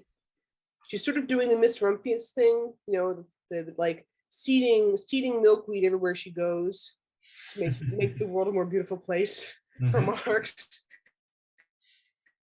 And also planting lots of flowers and stuff. But so she's been like really having fun doing this. And I've always been saying, oh great, I will look at the cool, caterpillar raising that you're doing, but I don't want to raise them myself because that's just too much responsibility. But I finally got the bug, because one species that we both have been hoping to find for a long time is spicebush swallowtails, because we see them flying around all the time. They only lay their eggs on sassafras and spicebush, and I cannot for the life of me reliably recognize spicebush because it has a sort of the most generic leaf you've ever seen. And like every plant has the same leaf, I don't know. But sassafras is very distinctive. So every time we see sassafras, which we do see in the pine barrens, we look for it. We've been like looking, but we've never seen any. Well, back in June, I finally found some. I found some caterpillars on the sassafras. So I collected the leaves that the caterpillars were on and a few extra to feed them. I brought them home and I named them Abbott and Costello. And I brought one to my friend along with an extra twig of sassafras to feed them on because I wasn't sure if she could find any. And I kept one for myself, and he took her advice and stuff. And I was trying to sketch it because they were so, this is actual size. They were so tiny at the time. It was really, I didn't have a hand lens at that point. And so no wonder they're hard to find. They just look like a little piece of like bird. Oh yeah, and they're sort of like slightly brown and a little bit of white. They do look like bird poop. And since there is also bird poop on some of the plants, it's very hard to find. Sort through a lot in order to find them. Yeah. Well, and as I've done more, I've learned more about what their behavior is, and there's another reason why they're very hard to find. But yeah, so this was like, I don't even feel that this was all that good of a drawing because it was what I could see just sort of squinting at it from my eyes. So next time I find, these were actually the first instar. They probably couldn't have been more than a couple of days old, and they just hatched. That's cool. And they're actually rather spiky, which I couldn't really like sort of get the spikes in. So next time I find one that young, hopefully I will be able to sketch it more. But yeah, I took some notes. So I gave Abbott to a friend. I kept Costello for me. Raised it up. I had all kinds of plans where I was going to sketch all the different forms, because these ones, like some caterpillars, look more or less the same color the whole way through. And these ones don't. They go through this whole change. It's amazing, which I'll show you. And I just, because I was planning for my road trip that I was doing, I just got so busy with other stuff. I just actually never ended up, like I kept feeding them, but I never actually managed to like get them sketched in time. Meanwhile, I also then found, my roommate decided to plant some parsley outside, and we found a whole bunch of black swallowtail caterpillars. So, and these are a little easier to sketch because, for one thing, they were a little bit bigger when I got them. And they also look like bird poop. This seems to be a swallowtail thing. At one point, I spotted one of them was not black. I think it had just molted and hadn't even changed color yet, because you could see the skin next to it. So they molt.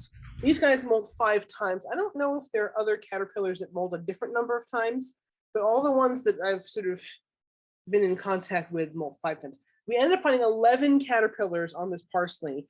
My roommate, in the end, didn't get any parsley out of it because I kept feeding it all to the caterpillars. And I brought them inside to save them from birds. These are my friends.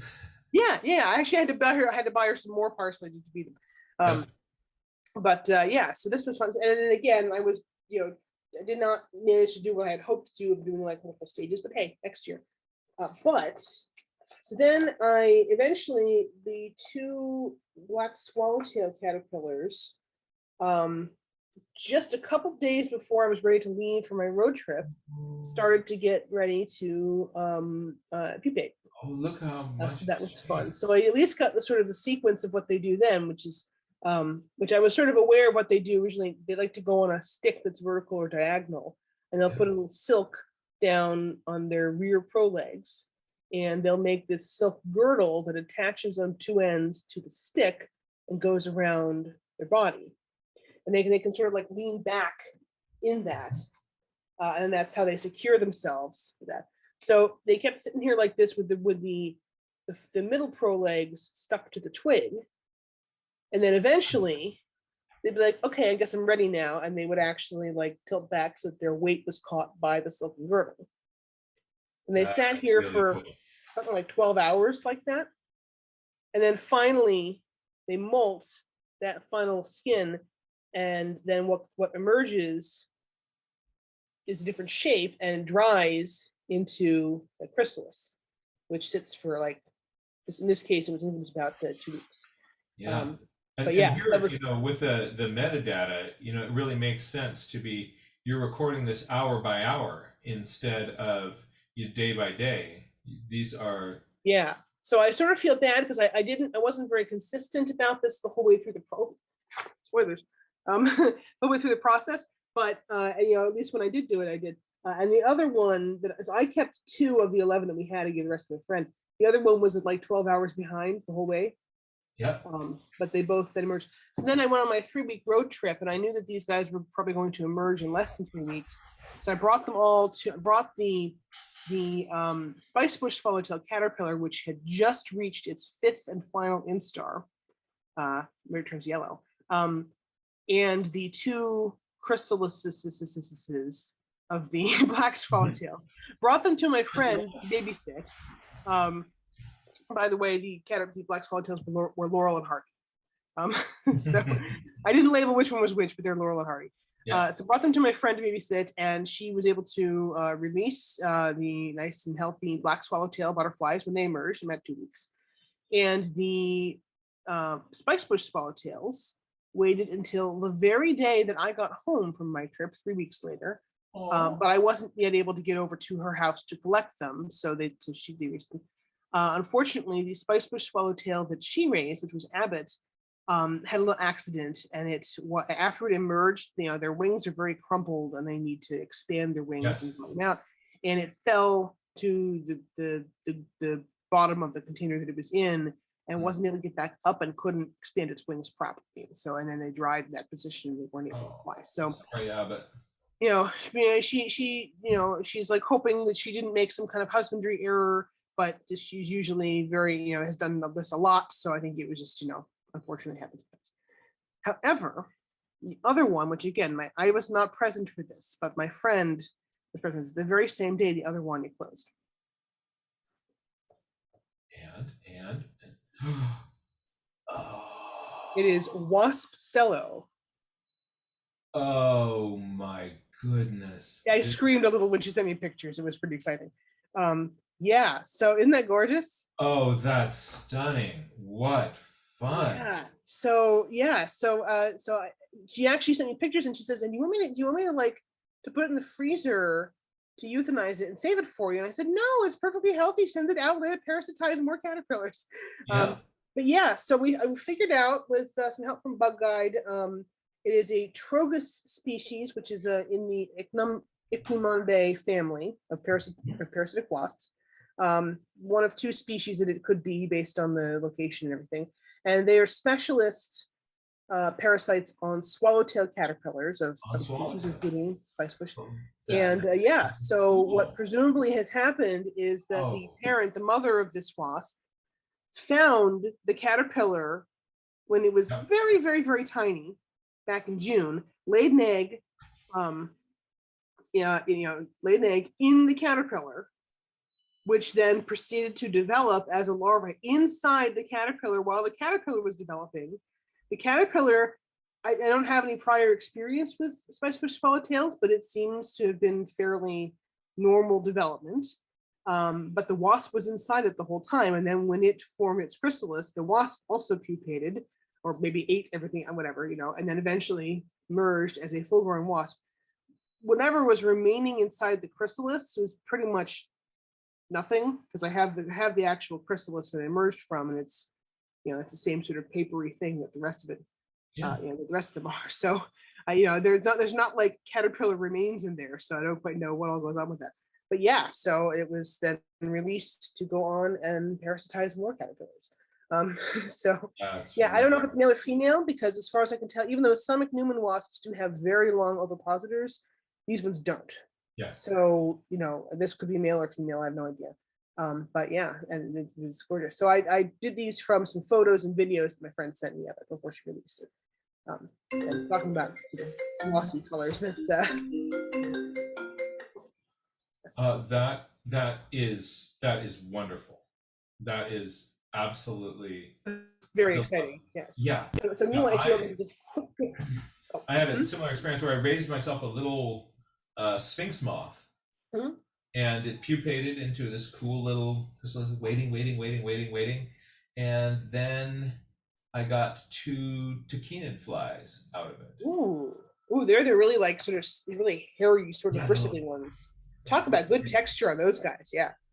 So if you don't mind, so my friend wrote a poem in honor of Evan Costello. Speaking of flies, let me find it. Hold on a sec. Oops.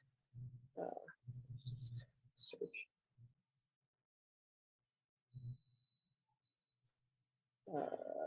Here we go.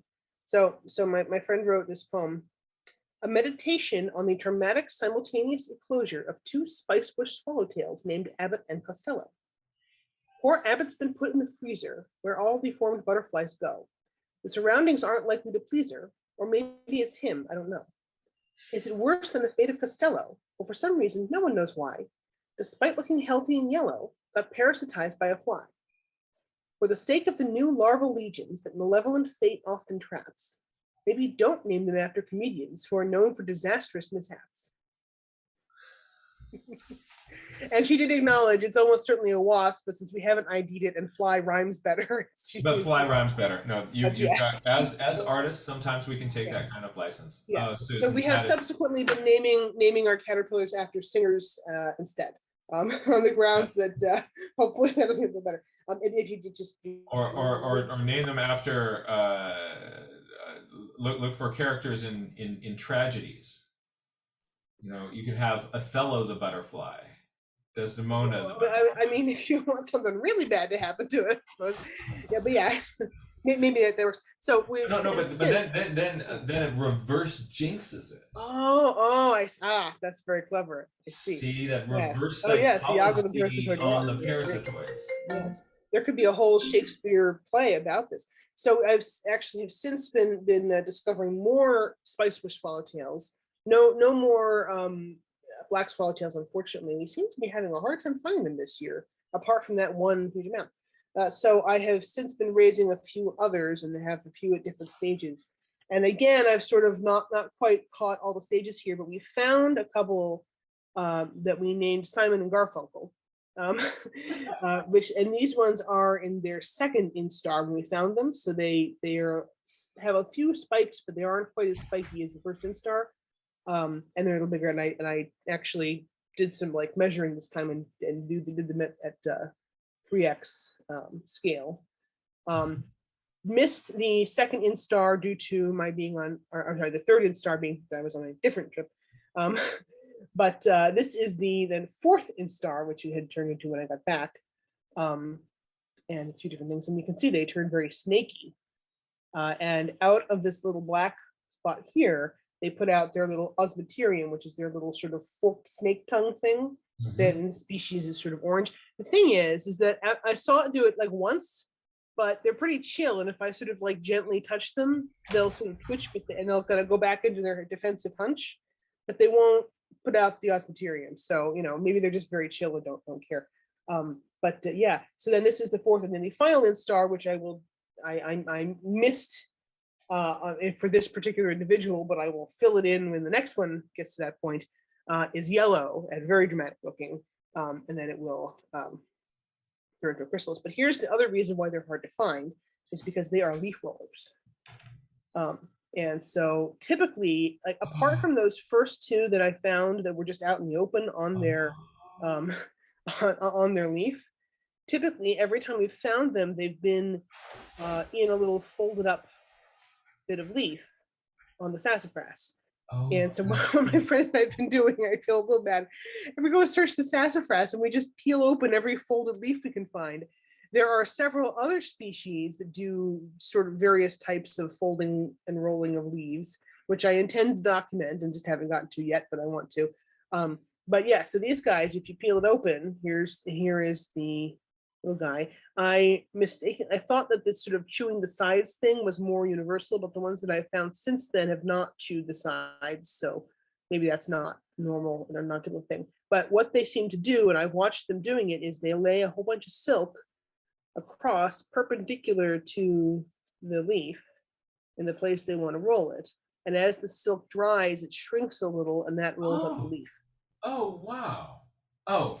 And what I've also noticed is that my guys that I have in here, they'll keep coming back to their same leaf shelter day after day. So most of the time when I check on them, there's no caterpillar. There's just the same leaf shelter that they've been in, but there's a bunch of frass all around, which is the poop. And and more leaves have been chewed, but they keep coming back to that same leaf shelter to hide. So yeah. And I tend to document some of the other leaf rolling that we've been finding, because there are a few others that seem to be more common on the sassafras, and there's many other things that have like totally different strategies for folding up their leaves. It's super cool. So Susan, we should talk about this maybe off the air, but I want to rope you into putting together a little workshop on how to fall down rabbit holes, because you go down rabbit holes like a boss. You're now looking at strategies that early instar swallowtail caterpillars used for rolling up leaves and comparing those across different species. This is just one of many examples of kind of rabbit holes that you've gone down, and I love the way you rabbit hole. Well, thank you. It's a lot of fun, and it requires a lot of. I think where was I hearing the term rabbit hole spelunking? Rabbit hole spelunking. That's right. Maybe from you. Yes, you need a good headlamp and make sure you bring your water. Anyway, this is Garfunkel. Who will hope. Well, actually, speaking of. Speaking of husbandry errors, I forgot what I had learned from the previous version, which is that when they hit fifth instar, they hardly do any eating. They just go straight to look for a place to pupate.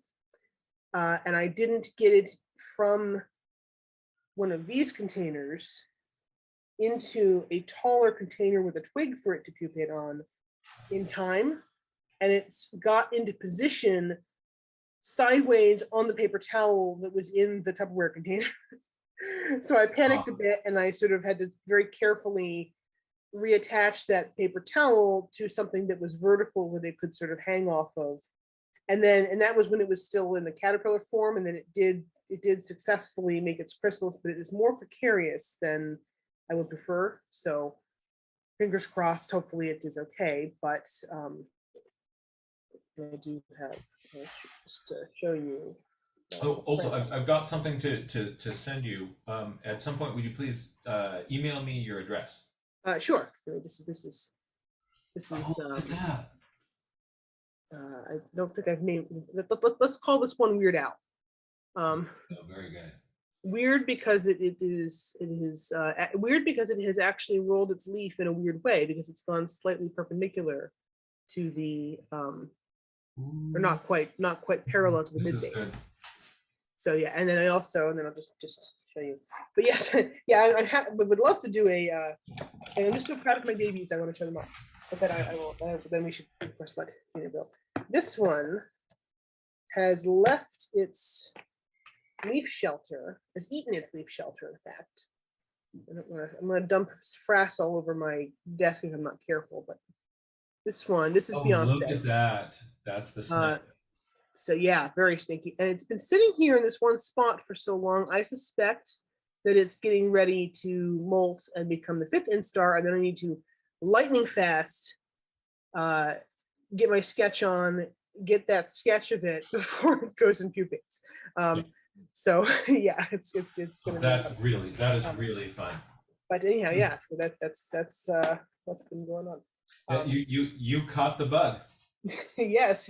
Well, the thing is, so my friend has been really interested in trying to raise other species that she finds, and we'll just see how and like not knowing what their full life cycle is going to look like, but just trying. And she's actually raised a couple of other moths that she's raised one moth that she's found, and a silver spotted skipper butterfly as well. I've thought about trying to raise some of the other like leaf folders that I've been finding on the sassafras. I don't know if they are sawfly caterpillars, and I'm a little worried that if they're sawfly, they're going to be smaller than I'm going to escape and end up in my house. So I need to do a little more research before we go try. I prefer to do ones where I can find documentation already on what the rest of their life cycle is going to be, so that I know they don't need to grow on the ground or something. So, but we'll see how it goes. But anyway, yeah. So that's Susan, thank you so much for that. Yeah, I'd love to. Let's talk about the rabbit hole spelunking workshop and about how to kind of daisy chain observations to kind of get you into a curiosity spiral. Sure. Yeah. That's so much fun. Thank you so much, Susan. Thank you. We're going to go to Gina, then Ivea, then we'll be wrapping up for our day. And Gina, thank you so much for being with us, and also thank you for all your help in Wild Wonder. Hi, absolutely. I'm so honored that I'm a part of this team. It's my first Wild Wonder, actually. And so I really am looking forward to it. And Susan, your journal is amazing. I was sitting here just like getting sucked into the screen, going like, wow, I want to see that in person. I want to take a magnifying glass to your art. It's amazing. It's so beautiful. And I love how when Susan kind of gets on the heels of a question, she's just willing just to go for it. Now she's got all these little rearing chambers all over her house. And you know that's just going to, and then she's getting curious about not just what the instars look like, but how do different groups kind of, what are their techniques for rolling leaves, or do they not roll leaves, and what's up with that? It's just this wonderful daisy chain of this led to that, led to now how did I get here? And it's inspiring. That kind of curiosity is so inspiring. I agree with you. And as a scientist yourself, you appreciate that kind of deep geeking out. Yes, absolutely. Like when I think back, like those rabbit holes that I unintentionally fell down and did a deep dive into, those were the best discoveries ever. A lot of times. That's right. I remember once I unexpectedly fell into a rabbit hole of looking into animals that people have sent into space. It was one of the best rabbit holes I've ever fell down, because the first animals were 5 little mice, 5 white mice, and their names were Fee, Fi, Fo, Fum, and Fooey. Fo, Fum, and Fooey. That's sweet. And there's videos online of like little quail chicks floating around in space. They're like kicking around with their little feet and they're trying to get somewhere, and they're flapping their stubby wings and they're making no progress. It's kind of sad, because ultimately it wasn't very good for them. That's how scientists found out that animals need to huddle together for warmth. That's how they found out. But it's kind of cute, but it's also really kind of funny at the same time, although I do feel bad for them. Oh, poor little quail buddies. Yeah. Who knows? At first, I would think it's like, this is great. When they get back, the stories that they will tell, and for the rest of their lives, they're going to be looking for like, when do we get to just sort of float around like that again? Man, oh, poor little quails. It was, but like after that, they figured that out. And they found a way to let them huddle together. And also another really interesting thing was if you send like fish and tadpoles, like aquatic creatures into space, Yeah. they will just spin in circles. They will just swim in circles because they don't have gravity to tell them which way is up or down. So they'll just go, they'll just like swim like this. They will never swim in a straight line. Oh, wow. It was very cool. Yeah. Did they name any of the tardigrades that they brought up there? I don't believe so, unfortunately. That's what they named the mice, but not the water bears. No. Ah, I think maybe because the mice were like one of the very first animals to be sent to space, so that was rather like special. So yeah, special like versus special. yeah. I have a particular affinity for tardigrades, though. It's my Yeah, Patronus. So yeah, rabbit holes are amazing things to fall down, and it's really fun. You learn a lot. So thank you for sharing it. Wait, hold on, a little bit louder. Hello? I'm Sorry. having a hard time hearing you. So thank you, Susan and Sydney and Ray Bonto and Yubea for sharing. So I would like to share, and I am still currently going as often as I can to the top of Mount Carmel that is here in Israel where I live. And so a couple of days ago on the 29th, it was yesterday actually. Yesterday I woke up a little late, but I decided to go anyway. And I got there around 11 a.m. So I saw that there were not too many birds, but there were lots of like alpine swifts flying around. Ooh, the boomerang wings. That's really, those are such cool shapes. Uh-huh. And like you could see them, like there are like 10, 12 of them flying around. And I think as time passed, they got a little bit comfortable with me being there because they kind of flew a little bit closer. And I could see how like their feathers on their backs were were very quite brown, whereas on their underside they were still very black. And I think that's probably because in the Middle East, the sun and the UV rays are really strong, very strong. So you could see like how the feathers got affected by that. They got bleached by the sun. That was very cool to see. And then we have two short-toed snake eagles living in that Mount Carmel area, and I saw them both. And I saw one of them,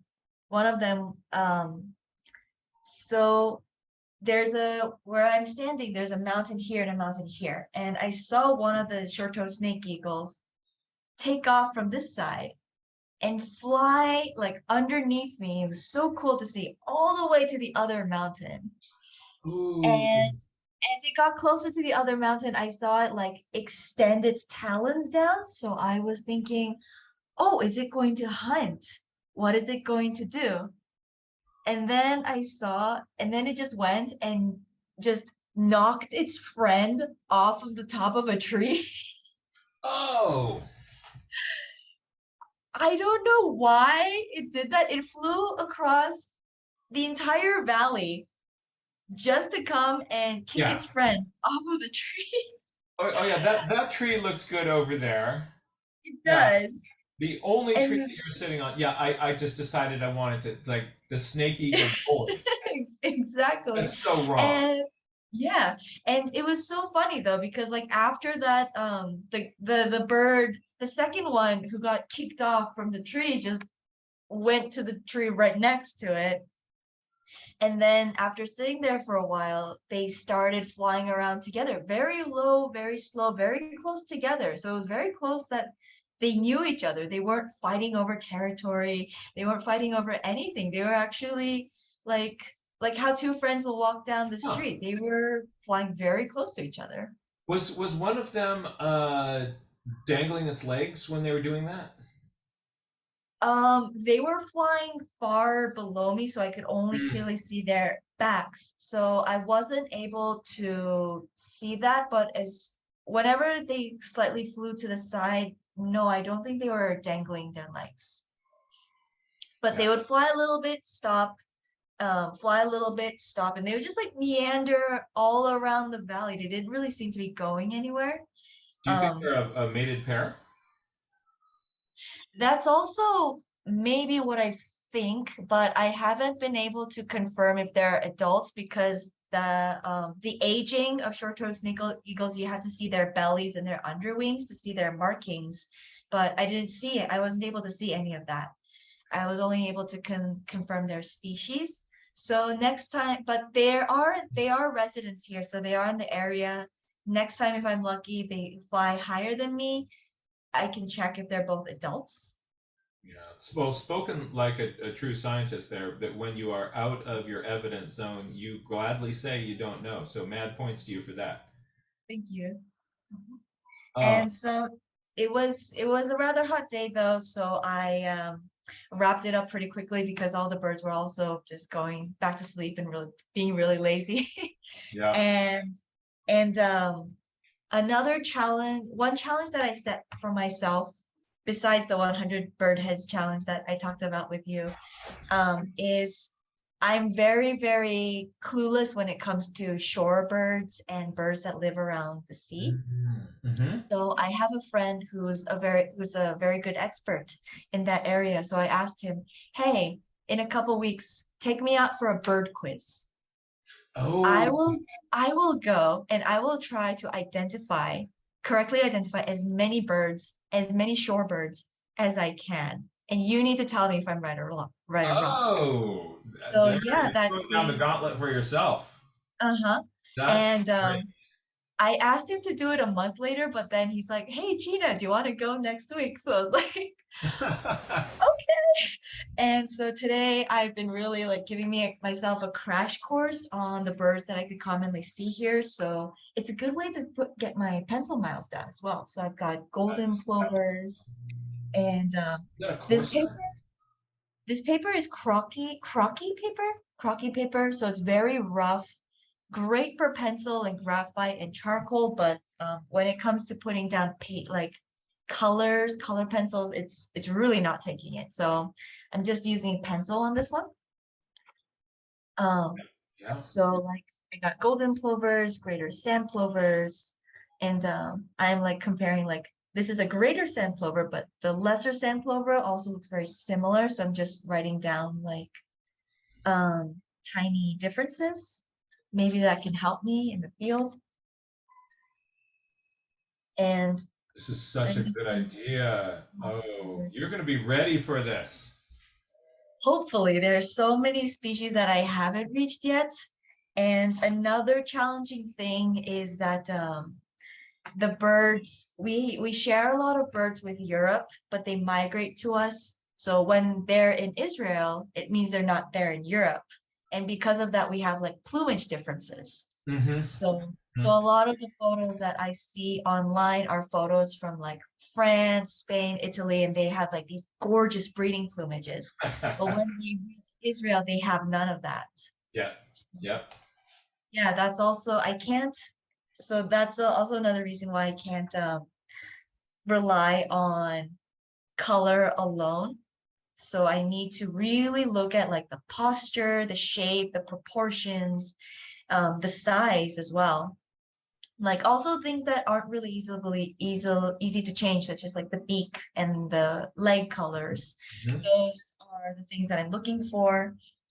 And yeah, really it's hopefully I can really do it. And also I'm discovering that on photos, in just photos, unless you have like a reference, it's hard to know the actual size.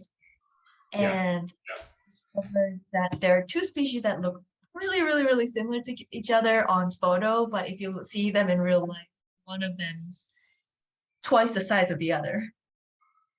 And that doesn't show up in photos unless they're taken like right next to each other. Right. But also when you're out there in the field, if there's no size reference, you're like, is yeah, you know, I often find myself surprised when I see two birds that I know next to each other and I'm like, I always thought you were bigger or you were smaller. Uh-huh.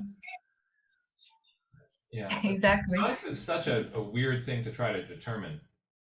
Um, Absolutely. Unless there's actual reference you can use, it's really hard. Mhm. So that so I'm really giving myself a crash course on it, and the quiz will be tomorrow afternoon. So I'm heading to the Mediterranean shore for that tomorrow. So let's see how it goes. It's Oh, well, tomorrow. we wish you well on that. That's fantastic, Gina. Thank Um, you. and also, I like the way that you're motivating yourself to go look even more closely than you otherwise would. That's Mhm. that's a wonderful, wonderful practice. Well done. Thank you. It's actually really been taking me like a long time to reach this method of learning. Before that, I used to take my camera, and I found that journaling is more easier to like write down, take notes, because a camera does take an accurate photo, but you can't leave notes on a digital camera. And so what happens is I go bird watching for hours, and I see 20 different species that I don't know, and I take photos of all of them, and like they're all shorebirds. You come back, you're tired, you're sweaty, you don't remember which name is which. It's hard to go back in and like sort through all of that. Mm-hmm. So what happened is I usually just moved them to a hard drive, and I didn't look at them again. Yeah, I think that's what happens with most snapshots. Um, Yeah, and also like the camera's like really big, it's really heavy. So I decided like, okay, tomorrow I'm not taking a camera, I'm just taking this and a right. pencil. That's all. So we'll see how this works for me. I hope it That's works out. we want to hear the report. And something that's also neat is that in the journal, the camera can record part of what you see, but the journal can also record what you think and what you feel. Exactly, yes. And those are that is that's different. Mhm. Great. Gina, thank you so much. Thank you. Um, before we wrap up here, let's join the mad botanist who's got some fun stuff to share. Hey, Avea, how are you doing? I'm doing pretty good. I've been enjoying hearing everybody's curiosity dives. It's just that you'd mentioned rabbit hole spelunking earlier, and so I just wanted to share a random illustration I did of the rabbit hole spelunking from Hold on, let me minimize my screen, remove, and yes.